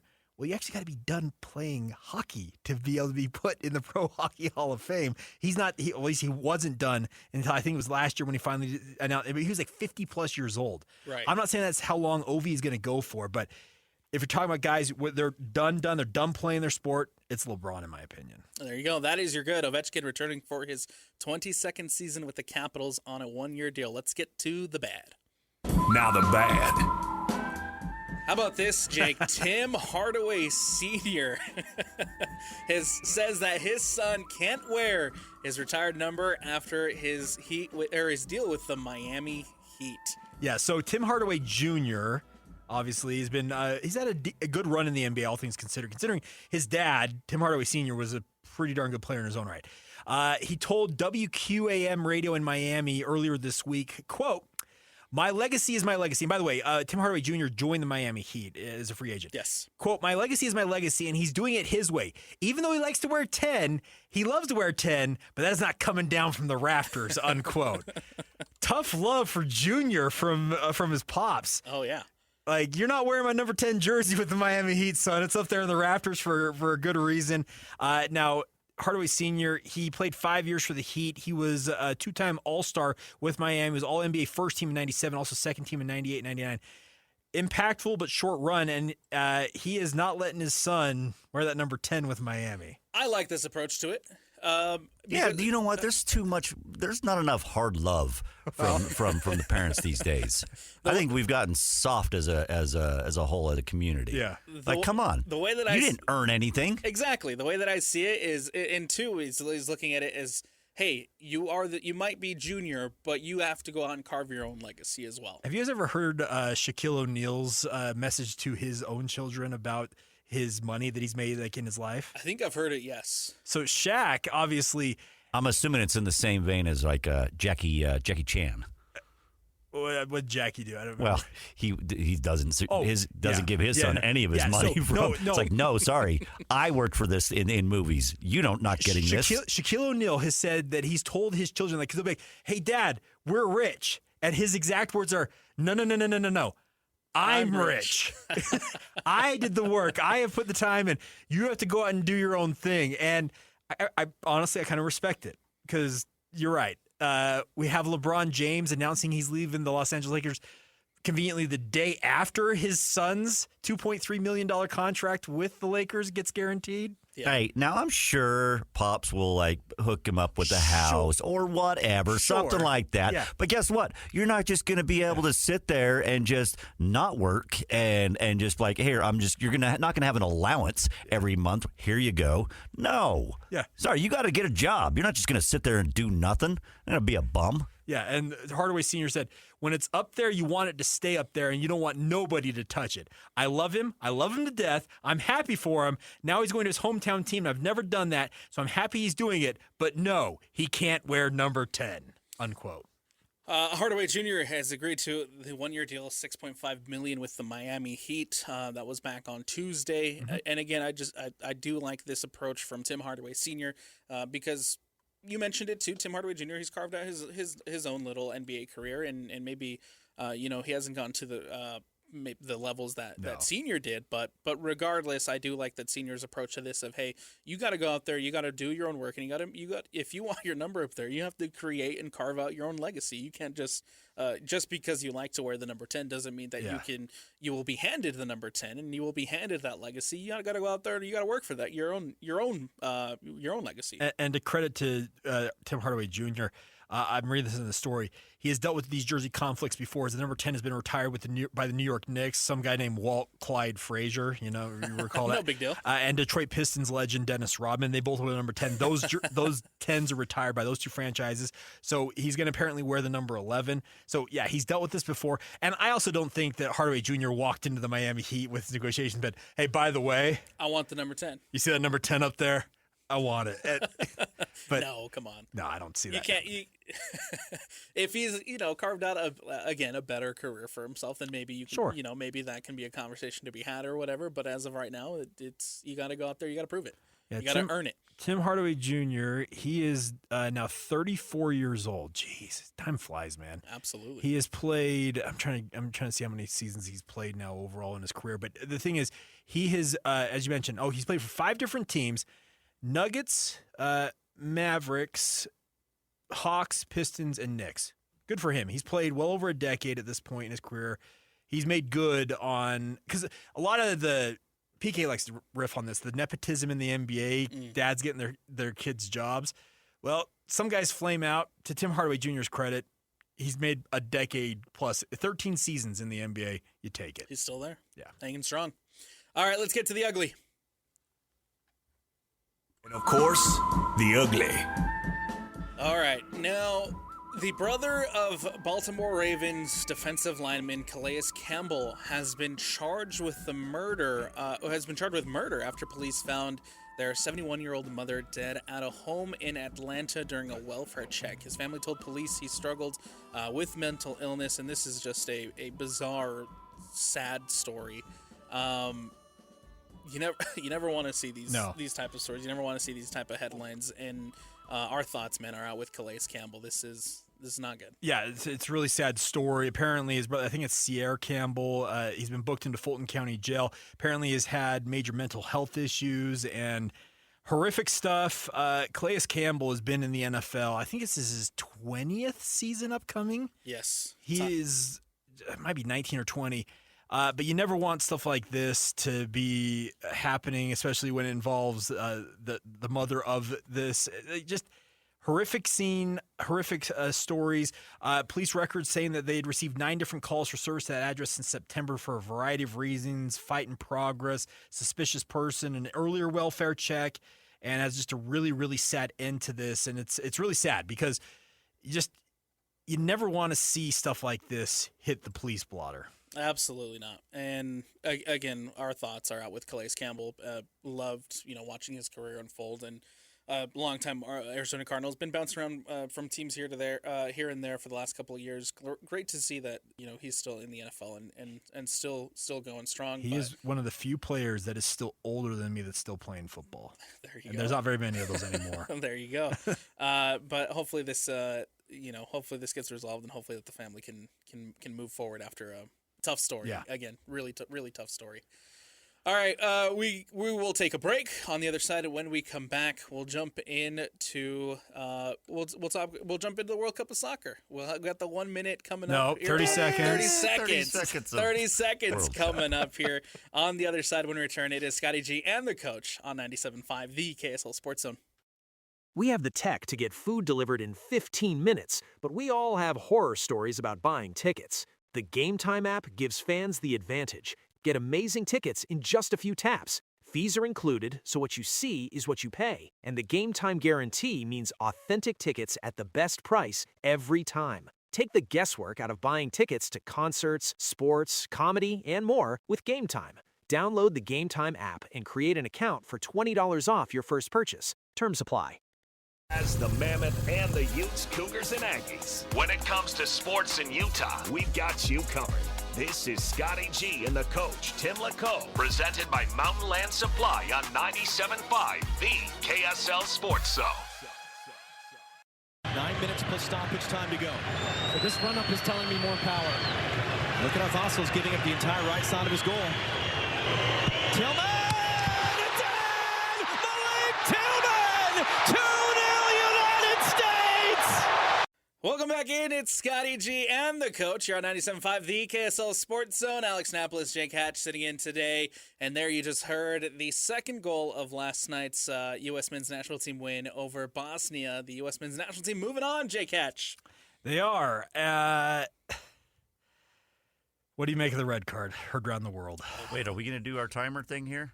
Yeah, we got to do the timer. We got to do it. Okay, sorry. I'm going to step aside. Go ahead. Yeah, hold on. Ready? And it's going to go right now.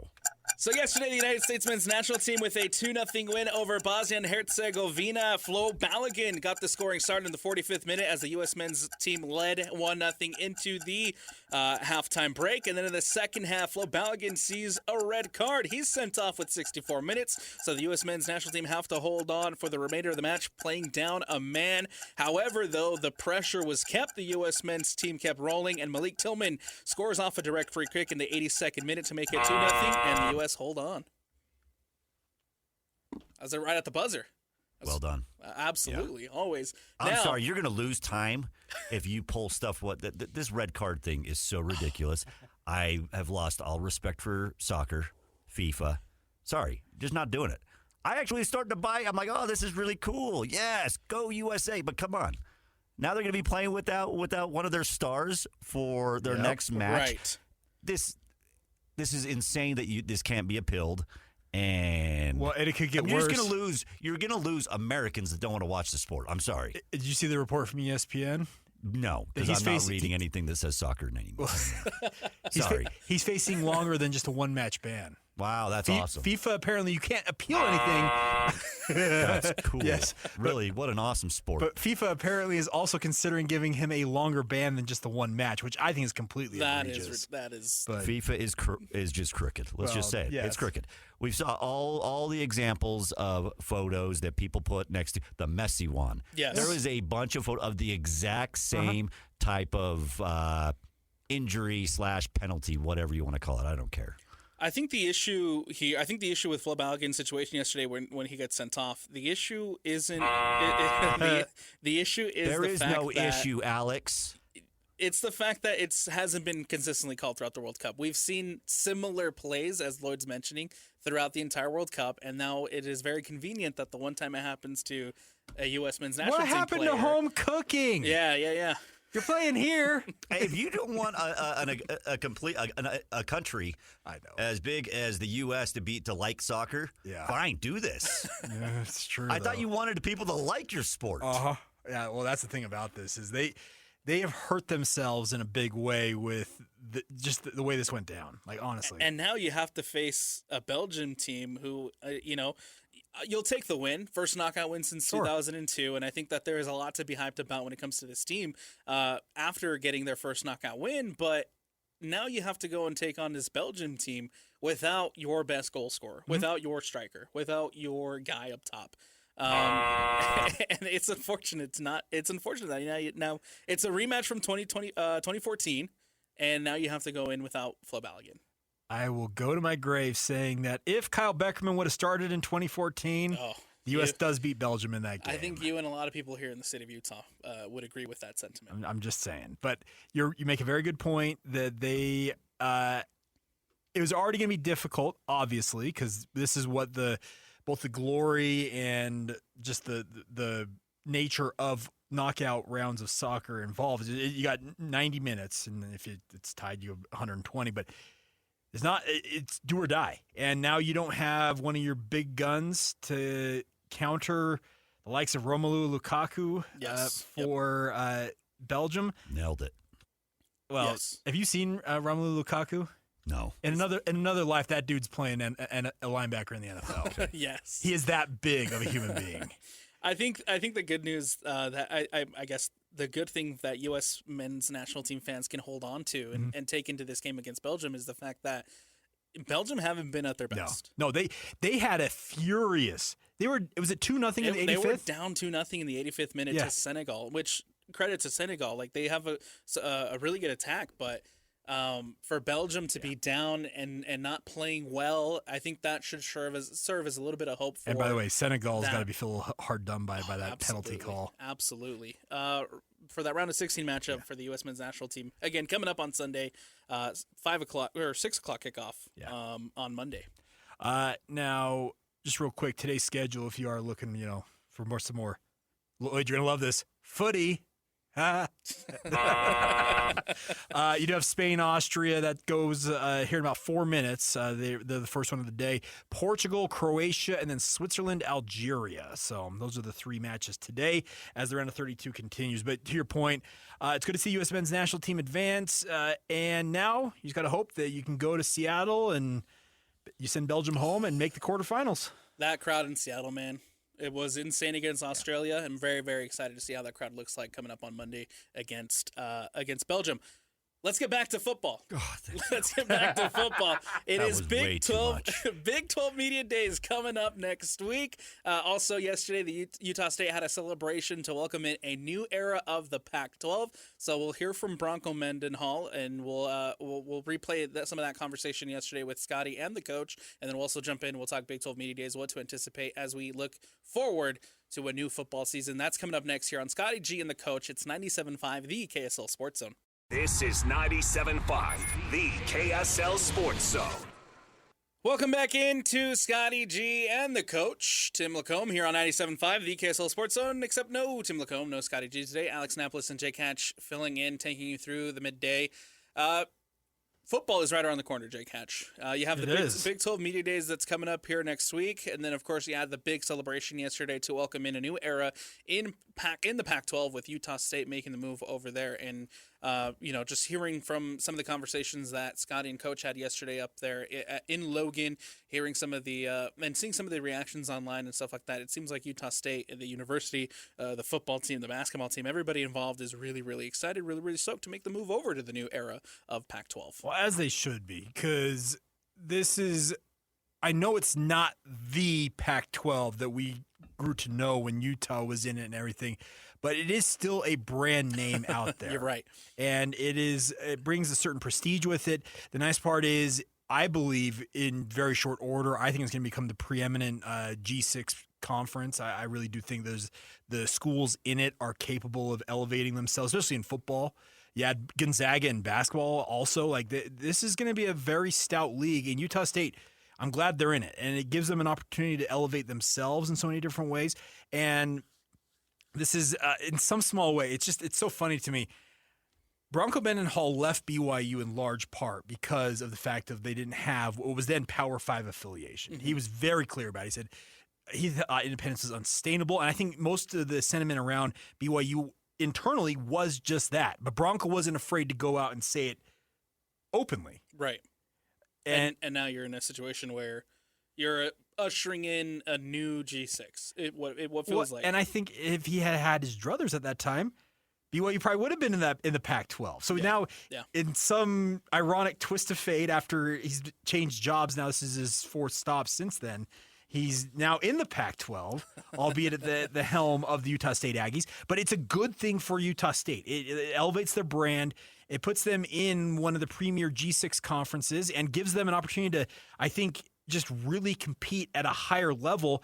It's nothing against the Mountain West, but you took the cream of the crop, I think, out of the Mountain West, put them with the likes of Washington State and Oregon State who have aspirations. Yeah, Gonzaga in basketball. Yeah, I think this is a good spot for the Aggies to be in. Oh, I think the basketball of it all, with the addition of Gonzaga, with the some of these really, really great Mountain West former Mountain West schools who were really, really competitive in basketball. The basketball, I think of it, is going to be super, super entertaining, super fun to watch. The football of it, I think there's an opening here for a school like Utah State to say, and I think that's the sentiment that was felt, hearing from Cam Walker yesterday talk, is that there is an opening for somebody to emerge as the quote-unquote big dog of the Pac-12, and they feel like they're in a position to do so. Well, as they should. Absolutely. Let's hear from Bronco Mendenhall, the head coach of Utah State football. He sat down with Scotty G and the coach yesterday, and it starts off talking about their viral clip of them trekking that went viral on social media. I love the fact you made those dudes do trek. I thought that was impressive. Yeah, I've had lots and lots of comments about that. Almost all favorable. A year ago, when I came to Utah State, I realized with so many transfer players that hadn't been in the state, didn't know its history, and didn't really have a strong connection other than playing the game. And so a year ago, there were team meetings where I was showing pictures of, people that came and settled this valley, others that settled Salt Lake Valley, and then just stories from along the way. And then I kind of educated them as to how many settlers just came, regardless of faith, right? How many came west, and then how many are in covered wagons, and then how many were in pulling handcarts, which as we already know, man, that wasn't because they had an abundance of wealth and things were going well, right? I mean, that was kind of just necessity. That's how we're going to do it. That's find a way to get it done. We're going to find a way. And so I then shared stories. Again, this is starting from a year ago about those that were then settling this valley and the challenges and the battle and the resiliency and the toughness of the people to do that, which was, not insignificant. And a year ago, we reached out and we really tried to get the event done then, just not quite fast enough turnaround time, weather, the season, etc. But put a bookmark in place of, we're going to do this next year. And again, we really I like to do challenging things. And I know by doing super hard things together, it galvanizes relationships and it brings people together. So let's just say, as we are this year, 53% of our roster is new again. Kids from all over the country don't really know anything about the state and how it became, but it is college athletics. And so there's a chance to educate them, bind them, to have them relate to, have them show appreciation to the legacy of this valley, the people that have settled here, what that took. It seemed to make sense. It just so happens then that we could construct a really challenging route, almost all uphill, right? And we loaded the hand carts significantly. And every year I basically conduct what I call the interview with our players, and they usually do it one at a time, sometimes small groups. So this basically was in place of an annual event I call the interview, where it was a team-wide interview, but also education, team building, and quite frankly, a college experience that I think is maybe specific and unique only to Utah and Utah State. And so it made sense from a lot of different ways. And the players, lots of appreciation and gratitude and a lot of thank yous after, even though it was challenging, just for the time, energy, and effort to make a distinct and unique experience. Because many are coming from other schools and didn't know anything about the school, the place, and they were like, this is better to be have an appreciation for it. I was going to ask you what the player reaction was, but also I got to imagine some of those guys get on a handcart. They're like, that shouldn't be that hard. Then all of a sudden, like, whoa. Well, it was really fun. So the reaction was really positive.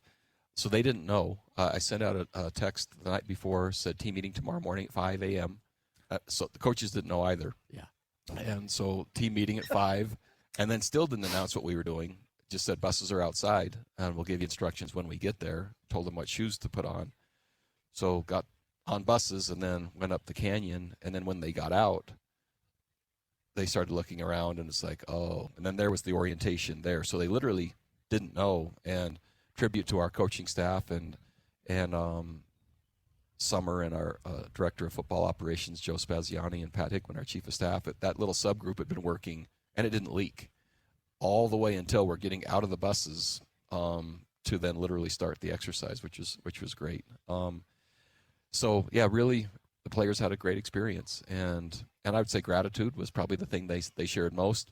The thing that was really interesting to me, and they expected the event to take a lot longer, those that organized it, and they hadn't seen that kind of teamwork and speed. And we were about almost 2 hours ahead of schedule by the time we had a meal set up for after, and it was done so quickly in about an hour and a half's time, where what they had allotted was significantly different. But anyway, what I found is that the groups were divided. So in the team meeting, we showed the groups of 4. And those groups of 4 were random and atypical. And so we put together, I think it was 28 different teams of 4. And some of those teams clicked and were cohesive and coordinated right from the beginning. Others were not. And disproportionate pulling and zigzagging and communication patterns and along the way, we had it staged at each mile where there's a new challenge where now you can only pull with 3, or here's weight because someone now is more tired than normal, so they had to put weighted chains on. And so we're making different challenges within the event.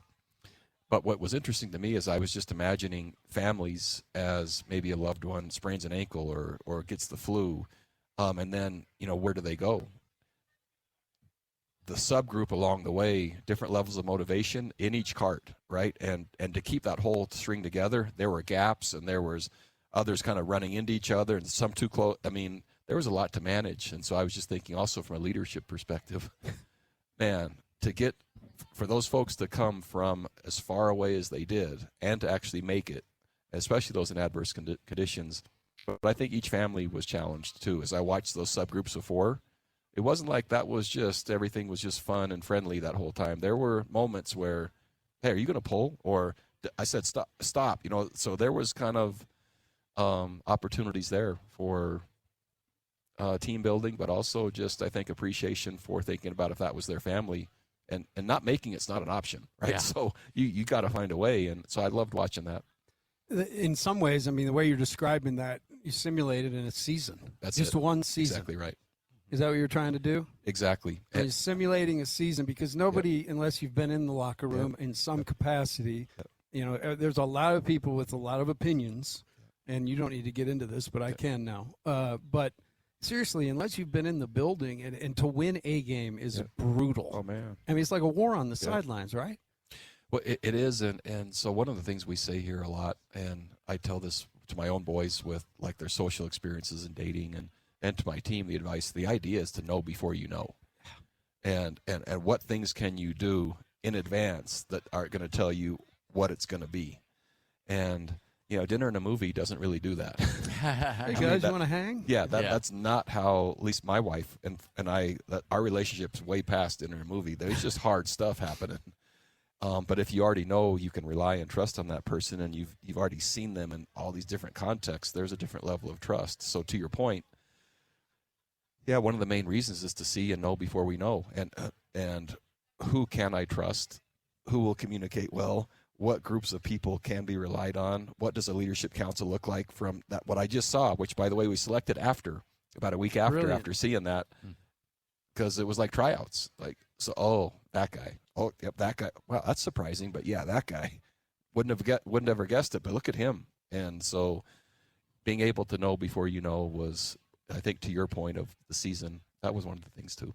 Bronco Mendenhall joining us, 97.5 the KSL Sports Zone. Were you on horseback during this? I wasn't. No, there were those on horseback, and so there's, the message they said it's not only supervision wise, but there's some snakes in the canyon, right? Oh, okay. And so the horses kind of moving and around, so in front and back and going up the sides.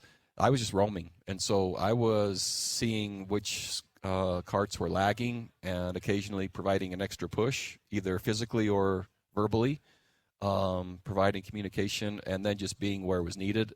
It allowed me to kind of be boots on the ground. Yeah. And rather than above and separated, I got a sense of kind of literally just by going alongside each group and what that looked like, and what the kids, maybe a deeper sense of who they really were, and that was really helpful. You fascinate me, bro. I coached for a long time, and actually alongside you, actually was a neighbor of yours in Alpine. But we never really connected. But man, I've got a respect for the way you approach things. Because coaching to me at a certain point went from the low-hanging whistle and bike shorts and guys that kind of knew what they were doing to a science. But you were early in that, and just kind of talk me through that transformation. Yeah, I think the science part, and I would say I'm still transforming, and I learn every day, which is the coolest part about my job. Young people are inspiring, and they're so smart and capable, and so I love that environment. But I remember being a first-time head coach at BYU, and I can't say daily, but frequently a player or someone would come into my office with a challenge or a problem that I did not have the answer to. I might have a principle that I thought this was right or wrong, but not really the solution of now here's what to do about it. So the science part really became my fascination with reading at that point of trying to become an expert on each topic that came in. And so my library is designed really by shelves that was then by a person, a player or staff member coming in with a challenge or a problem that I didn't have the answer to. But I felt it was my responsibility, but also just, I think, strong leadership and establishing trust to have the answers. When someone did trust me enough to come to ask, I felt obligated, but also fulfilled if I could help. And I didn't feel that way if I couldn't. And so the science part really, and the approach was built really through humility of not knowing. And then this quest of kind of going back to school in the real world to get a master's or a doctorate in in sports science, in psychology, in anxiety or depression, in marriage counseling, right, in human performance, in the development of habits, in really any topic. And that really was just simply to provide the most answers for the people I care about. And there's a different level of peace that comes from having answers when someone comes to see you versus not being able to help. And yeah, I've learned that the hard way, and there's still plenty that I don't know for sure. I know you have to be somewhat hands-off in the summer in regards to workouts and things along those lines. You gave the mantle of the starting quarterback spot to McKay Hillstead in hopes that he could be that leader to have the voluntary workouts and to lead those. How do you feel like that mantle is being held by him? Oh, it's fascinating to watch each team and each leader do that. So I watched Bryson Barnes a year ago, and his leadership style and personality. It's very similar to Coach's, and so McKay, one of our assistant coaches, shared a document with me the other day that I think one of the receivers passed on to him, and it was his weekly schedule from McKay. And it had the day, the minute, the hour, the sequencing, the progressions, the install, the coaching points. And so this is happening with me not even knowing about it. And yet here's a leader leading. It's such a precise, specific, and designed and intentional way that he's capturing. So leadership, right, is capturing the hearts and minds of those you lead. That happens not only through an approach, but then through competency. So he's doing both, and it was really clear in the spring that's what he was deserving of. To see him now take it and leverage that, his credibility with our team is, well, put it this way. When I am in the office now, which is I'll be here most of July, I walk by an offensive meeting room, and it was jammed. I mean, it was the entire offense, and I wasn't standing in front, nor did I even know the meeting was going on. McKay was standing in front, and film is going, the clicker is happening, there's dialogue, and I don't know. I think many times in college athletics and many times in leadership, especially as adults and grown-ups, we think that we have to be the one. I believe in the level 5 leadership model where we're really being off to the side after architecting and enabling. And, man, if you watch, in my faith, young people go out and serve and learn languages. And I mean, what they're asked to do is just mind-boggling. And then, yet we don't think a player can lead a meeting in a football program. Like, what? Yeah, that's a coach's job. That's it. That's the most – yeah. And so many of the coaches, well, what do I do? Well, you then help them lead from off to the side. You don't need to be the one in front. And, man, that's not how we view strong leadership in football. And yet I actually think my number one job is over time to make myself irrelevant, right? To have passed on everything possible, and they got it. And then maybe on occasion it's a text or a call. Hey, Coach, this is a tough one. What about? But the less that becomes, I think the more effective I've been over time. And I think we view it the opposite way. And there's models that have worked the other way, so I'm not saying it doesn't. I just prefer a little bit different. We're both cavemen. Home of the caveman. You know the fight song, I'm sure. Dear old AFI, yes, we will love you till we die. Our banner's bright of red and white will be a beacon through the night. Oh, yeah, it's right there. Mm-hmm. My favorite part, though, is coming up. Dramatic arts. Football and track. Football and track. We'll always bring the honors back. We'll sing our praises to the sky. Bronco we'll and I will always fight for AFI. Go, go. Mm-hmm. So anyway, that's our shout-out for the Steel Days is coming up. There it is. Yeah. I don't know how to top that, so Coach. I've had a lot of things Who would have on my guessed dossier. that was going to happen today? When I woke up, I did not see that coming. Well, Bronco and I click. So yes. He gets me, I get him. The chemistry, when you go to American Fork, it's just kind of what happens. It's in the blood. Yeah. You probably have some manure on your shoe. You dabbled maybe in, I don't know, you've gone on the wrong side of the track a time or two. And there's heritage into Geneva Steel and the steel workers. There's a grit that's part of that. I watched you play at West High School. Yeah, I remember. Yeah. Do you remember that game? Yeah. Like there were guys up on there were snipers up on the roof. Yeah, I remember. Yep. Were you a sophomore on that team? I was a sophomore. Yeah, I remember you. You always looked so like you looked like you could just bash somebody's head in back in the day. But there were some comments made as I was walking out to the field where it's like, and they were coming from the female students, and I was like, okay, yeah, this is what we want to do. They wanted to fight. Yeah, we're okay. We lost that game, right? We did. Yeah, crud. Well, Coach, we appreciate it. Thanks for coming by, hanging out with us. Can't wait to bug you a little bit more during the fall. I know. There you go. Utah State football head coach Bronco Mendenhall yesterday with Scotty G and the coach, talking a lot about the Trek trip again that went absolutely viral. But then the thing that stood out to me the most yesterday in that conversation was, of course, McKay Hillstead, former BYU quarterback, now up at Utah State, and he's QB1. He's Bronco Mendenhall and his staff are all in on McKay Hillstead. Well, and that's the thing about this is Hillstead.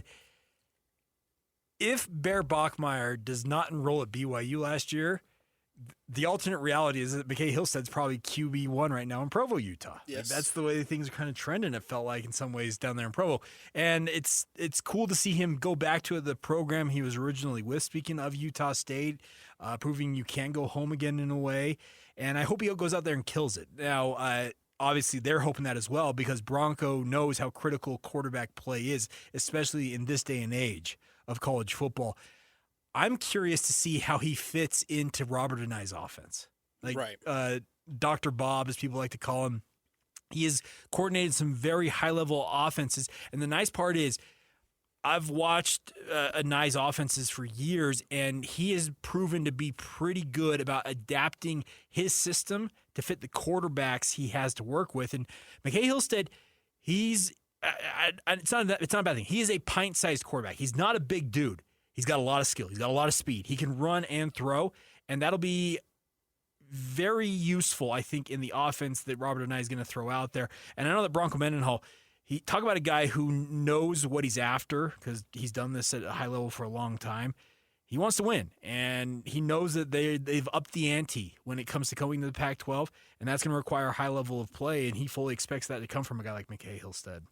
I think if I remember correctly, going back to my first year doing the high school stuff, I remember calling one of his games for Skyridge back in the day, and you could see the potential. You could see that there was a really, really high ceiling for him. You could see it, while he was slinging it down there for the Skyridge Falcons. And I called his very first start in high school. There you go. I went to Skyridge, and I went out there to talk to their coaches, and they had 3 different quarterbacks they had listed on their depth chart. Yeah. I said, hey, Coach, I'm Jake Hatch, KSL Sports, calling the game tonight. Can you tell me who your quarterback's going to be? And I think it was John Lehman, turns around and points at this guy who I'm like, he's like, it's my guy right there, McKay Hillstead, he's a sophomore. And I'm like, and I half expected him to start laughing and be like, JK, that's the sophomore. No, he's dead serious. It's McKay Hillstead. And McKay at that point was probably close to the height he is still today, like 5'10", 5'11", but probably $150 weight-wise. And I'm like, this kid's going to get broken. You're sacrificing him to the wolves. Like, what are you doing here? But all he did is go out there, and I had to go back and look at this. I'm fairly certain he passed for 200 and ran for 200, it felt like, in that game. Wow. And I was like, like I said, man, you saw the potential. This kid's a dynamo. Absolutely. You saw the potential from the high school days. You saw the potential his 1 year with Utah State before he makes the move over to BYU. And I hope that now he can go back up to Logan. He can go back up to Utah State and finally get into that untapped potential that I think we've all seen throughout the course of the career of McKay Hillstead. Not that, he couldn't go down to BYU and do the same thing. I just think that up there at Utah State with Bronco Mendenhall, with that offense, I'm curious to see if he's able to get to that levels that we've all thought McKay Hillstead could get to. Did you guys get a kick out of him saying that he literally did not tell the team until they got on the buses about Trek? Yeah, absolutely. Now, neither one of you have been on Trek before, right? No. Did you ever do Trek? It crossed my mind. No. It shouldn't have. I've done it once, and I'm telling you, never wanted to do it again.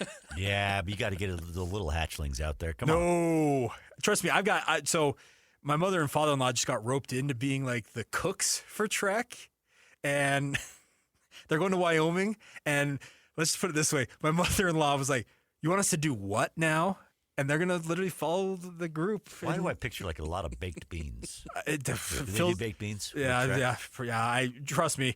It was sandy, hot, and miserable. Is all I remember from it. So, props to Bronco for getting his guys to do it.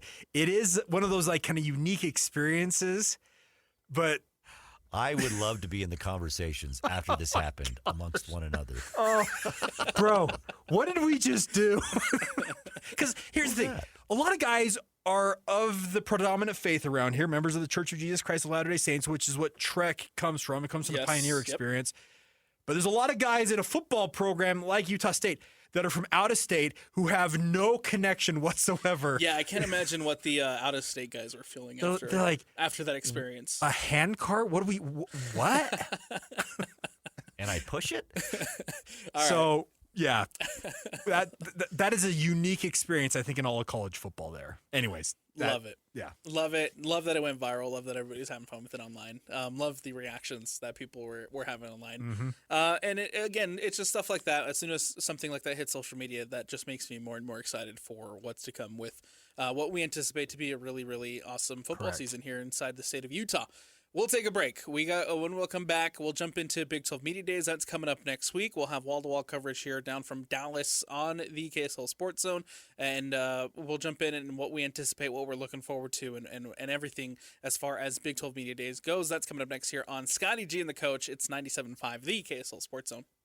G and the Coach, Tim LaComb. Now I know y'all are tripping. Presented by Mountain Land Supply on 97.5, the KSL Sports Zone.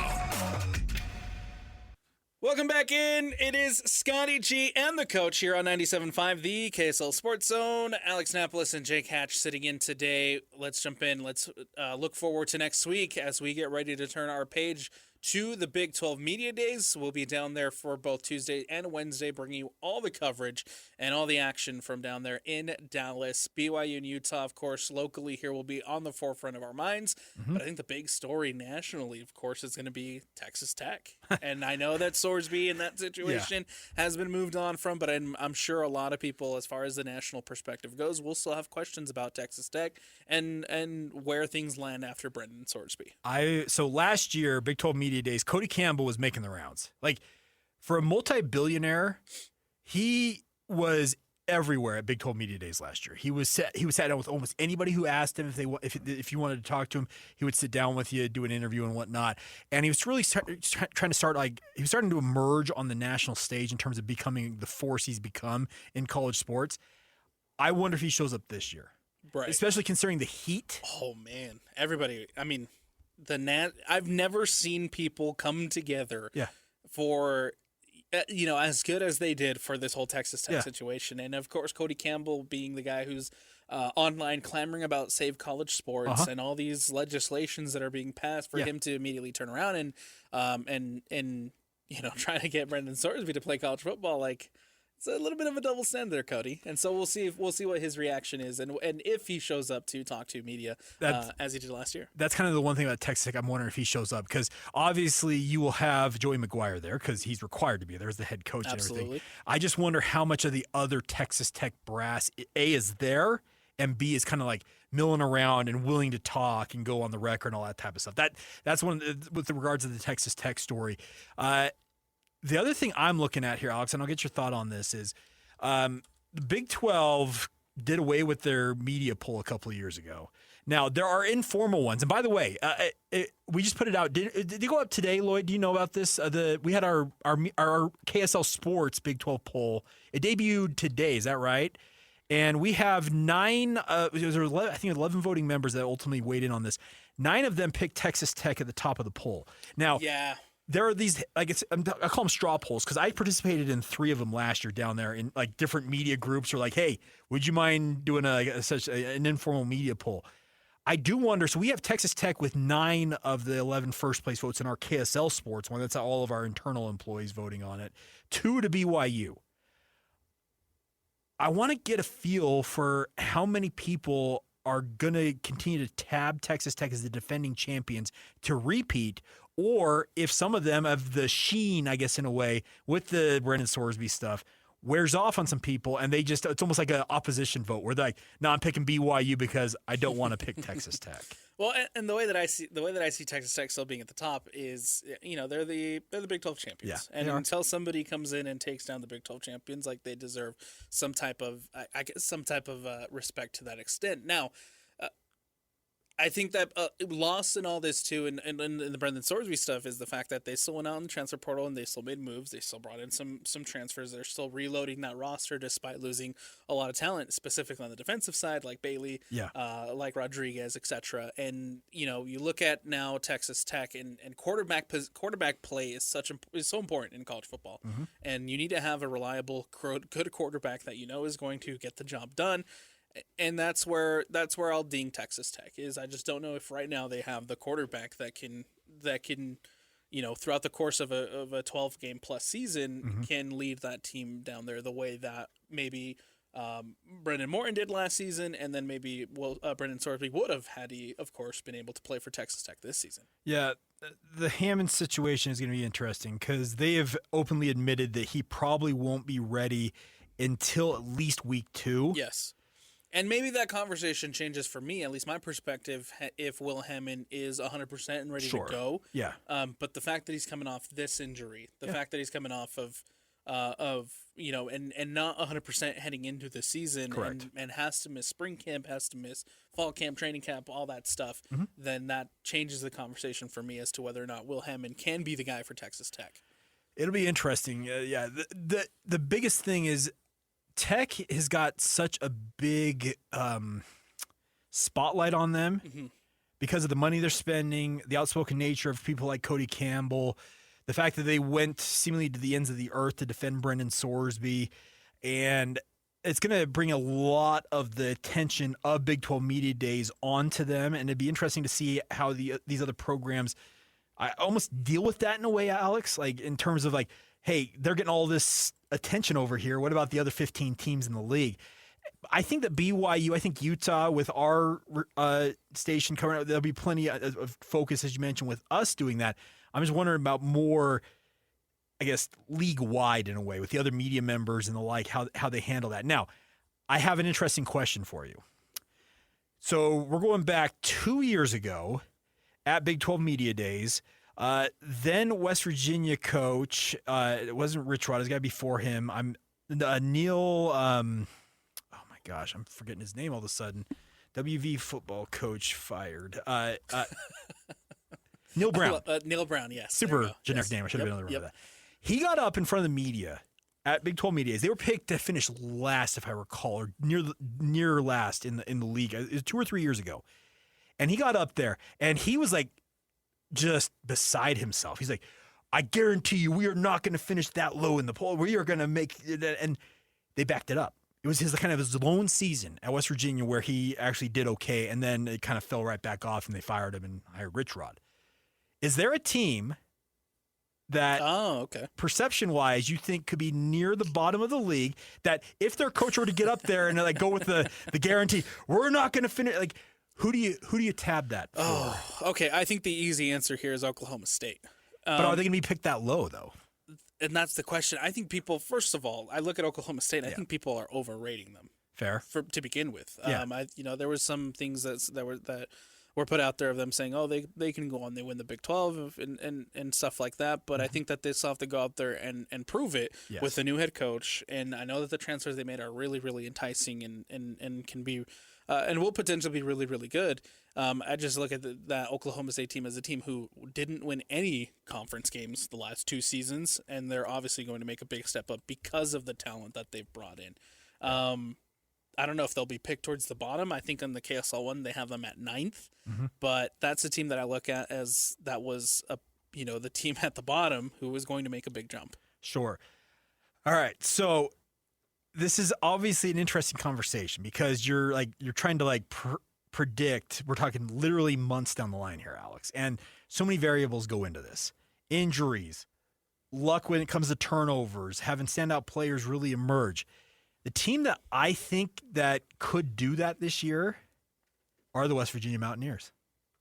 Yeah, not a lot of people are talking about West Virginia, and there's one thing that Rich Rodriguez has proven. Yes. Is he can coach. I think just having the factor of Rich Rod and seeing the improvements that they took last season. Yeah. I wouldn't put it past that West Virginia somehow makes their way out of as again being considered one of the bottom teams in the Big 12. Yeah, so our KSL Sports poll has them 13th, so bottom tier, bottom quarter of the league.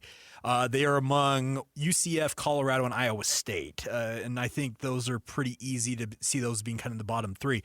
But I do think that West Virginia could be one of those teams that, if Rich Rod does what he has done seemingly routinely throughout his coaching career and gets the most out of teams, is they can make some noise. I'm not saying they're going to win the entire league. Yeah. But I'm saying it's kind of what Neil Brown did. I remember I was sitting there. I think it was at AT&T Stadium when he made that guarantee, and they went out and had a 9-win season, and they were picked to finish similar to where they were tabbed this year. I think in 9-3, I think it got them in the top quarter. So I'm interested to see which of those teams kind of get that, and which team ends up being that surprise team. Absolutely. As far as the local teams go, as far as the storylines locally, Yeah. I think to me the biggest one, and the one that will also, of course, be a part of the national conversation, but the one that I've got my eye on the most it has to be, of course, first year head coach Morgan Scalley. Yeah. I know BYU's coming off the season that they just had, but you have a lot more stability. You have more luck, a lot more continuity when it comes to the coaching staff, when it comes to the players, when it comes to who is going to be lining up there, when it comes to week one.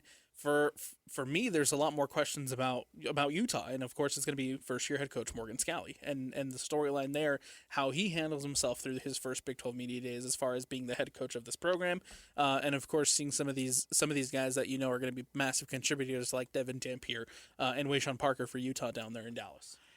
Utah has a lot of questions for a team that's coming off a 10-win year, and it's kind of crazy. It is, it's kind of crazy, but it's also warranted because Yeah. that's just the nature of what comes with college football Yeah. and the nature of what comes with losing your head coach and having now a first-year head coach. Now, don't get me wrong. I think that there isn't many people more suited for taking over for the guy than Morgan Scalley, but it's just going to come with the territory of this is his first year as a head coach of a football program in college football. Yeah, I am curious, and there's no real good way to get this answer at Big 12 Media Days. Did you know that, and this was pointed out to me just a little while ago, Utah is replacing the entirety of their offensive That's right. and defensive lines. That's right. All 9 starting positions are being turned over this year. And for a program that for the 2+ decades that Kyle Whittingham was the head coach there, prided themselves on beating the crap out of you with their offensive and defensive line play, to completely turn that over in year one, it's a question mark that, like I said, I'm not sure you can get a real good answer for that at media day because it obviously has to be proven out on the field. But I am genuinely curious to see how Utah adapts to that wholesale turnover. Right. And I'm sure if you bring it up and you ask about it, it's going to be, oh, yeah, they've been making really great progress. And Sure. of course, the things you want to hear as a Utah Well, it's media fan. day. It's talking Right. season, baby. As a Utah fan, they're going to say all the right things that you want to hear, but you're not going to know until they take that first snap. You're not going to know probably, maybe even until the first Big 12 game for Utah. Or maybe Arkansas, week 2, right? Yeah. For Utah's and the offensive line, I think to me that's the biggest red circle that I have on the Sure. roster. Not only because you lose the 5 starters, not only you lose NFL first round talent, but you also have to replace Jim Harding, who has been a massive component and a massive cog to the success that Kyle Whittingham has had at Utah over the course of the last 20 years. Yeah, it'll be interesting. I look forward to it. I also do want to, just in terms of Morgan Scalley, because he's emerging out of the shadow of Kyle Whittingham, and he's now the head coach of the University of Utah. You're not the guy. I wonder how he goes out there and projects himself. Do I expect to see the Morgan Scalley I've seen for the last 2+ decades he's been at Utah? Yes, I do. But it is truly his first opportunity to really be on that stage in front of the Big 12 media corps. And to his credit too, he's been going out. He's been making the rounds. He's throughout the course of the offseason, he's been making himself available. He's available, and he's been making himself known that this is now my program. And he's been going out there and pumping himself up, pumping up the team. Yeah. As he should as the new head coach, right? You have to make sure that you are in a good spot heading into again this Big 12 media days, and of course what is going to be your first season as a football head coach. Yeah, I'm interested to see kind of how he addresses questions, because they come from all over the place when it comes to media days. You have people asking you, hey, what's your favorite color when you were just all kinds of stuff. I just wonder how he's going to project and handle himself on that stage. Like I said, I don't expect it to be any different than he's been. Speaking of Morgan Scally, because he's a pretty grounded individual overall, but it is his first kind of true introduction to the nation in a way that he hasn't had before. What are you looking at when it comes to the BYU Cougars? I'm interested to see how Bear Bachmeier does. Because he's one of the 6 players that can represent BYU down there at Big 12 Media Days. He wasn't there last year. No, he was not. Well, okay, that's what I thought. He'll laugh about this. He was all of 2 weeks into his BYU football tenure this time last year.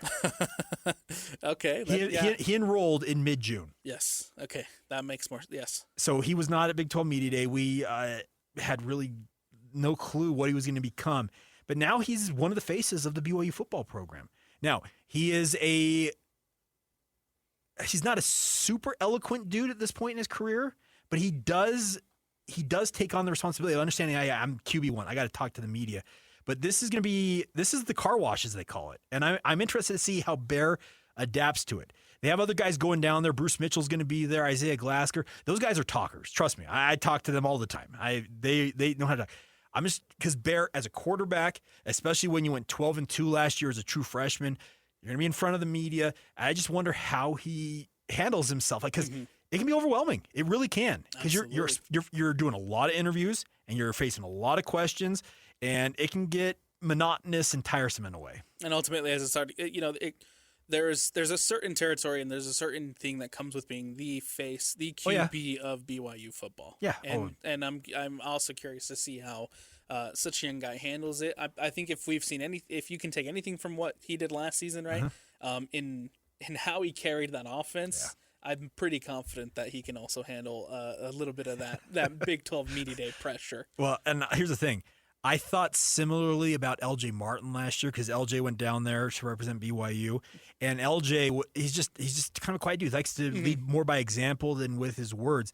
But when I talked to him, and I was like, okay, he stepped up to the plate and he delivered in a big way. So I kind of expect the same thing from Bear, but this is similar to the Morgan Scally situation. This is Bear's first real time where he's really addressing multiple media members in the same environment, facing the same questions, and just I call it the car wash. It's exactly what it is. All right, we'll wrap things up on the other side. It is Scotty G and the coach here on 97.5, the KSL Sports Zone. Comes to sports in Utah, we've got you covered. This is Scotty G and the coach, Tim LaComb, presented by Mountain Land Supply on 97.5, the KSL Sports Zone. Final segment of the day here on Scotty G and the coach, 97.5, the KSL Sports Zone, as we get you ready for your holiday weekend. Okay, no offense to Country Roads. This needs to be the anthem for the U.S. men's national team. I get you didn't want to, take it from hockey. I know. And you want to do your own Come thing, on. Freebird! Freebird just gets in a different mood. And I'm glad that... I love John Denver. I'm glad Tim selected it for the song to play this show out.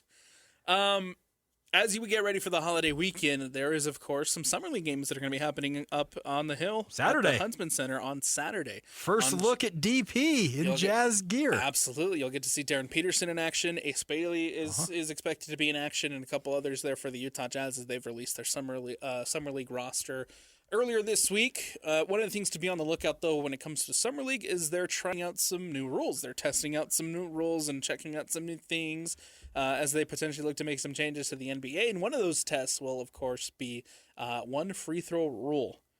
This is weird. That is about to come up this weekend. This has existed in the NBA G League for quite a while, 2019. Yes. And the idea of it is to improve the flow of the game and thereby speed up the game is the idea. Because, they complain sometimes about the length of NBA TV windows.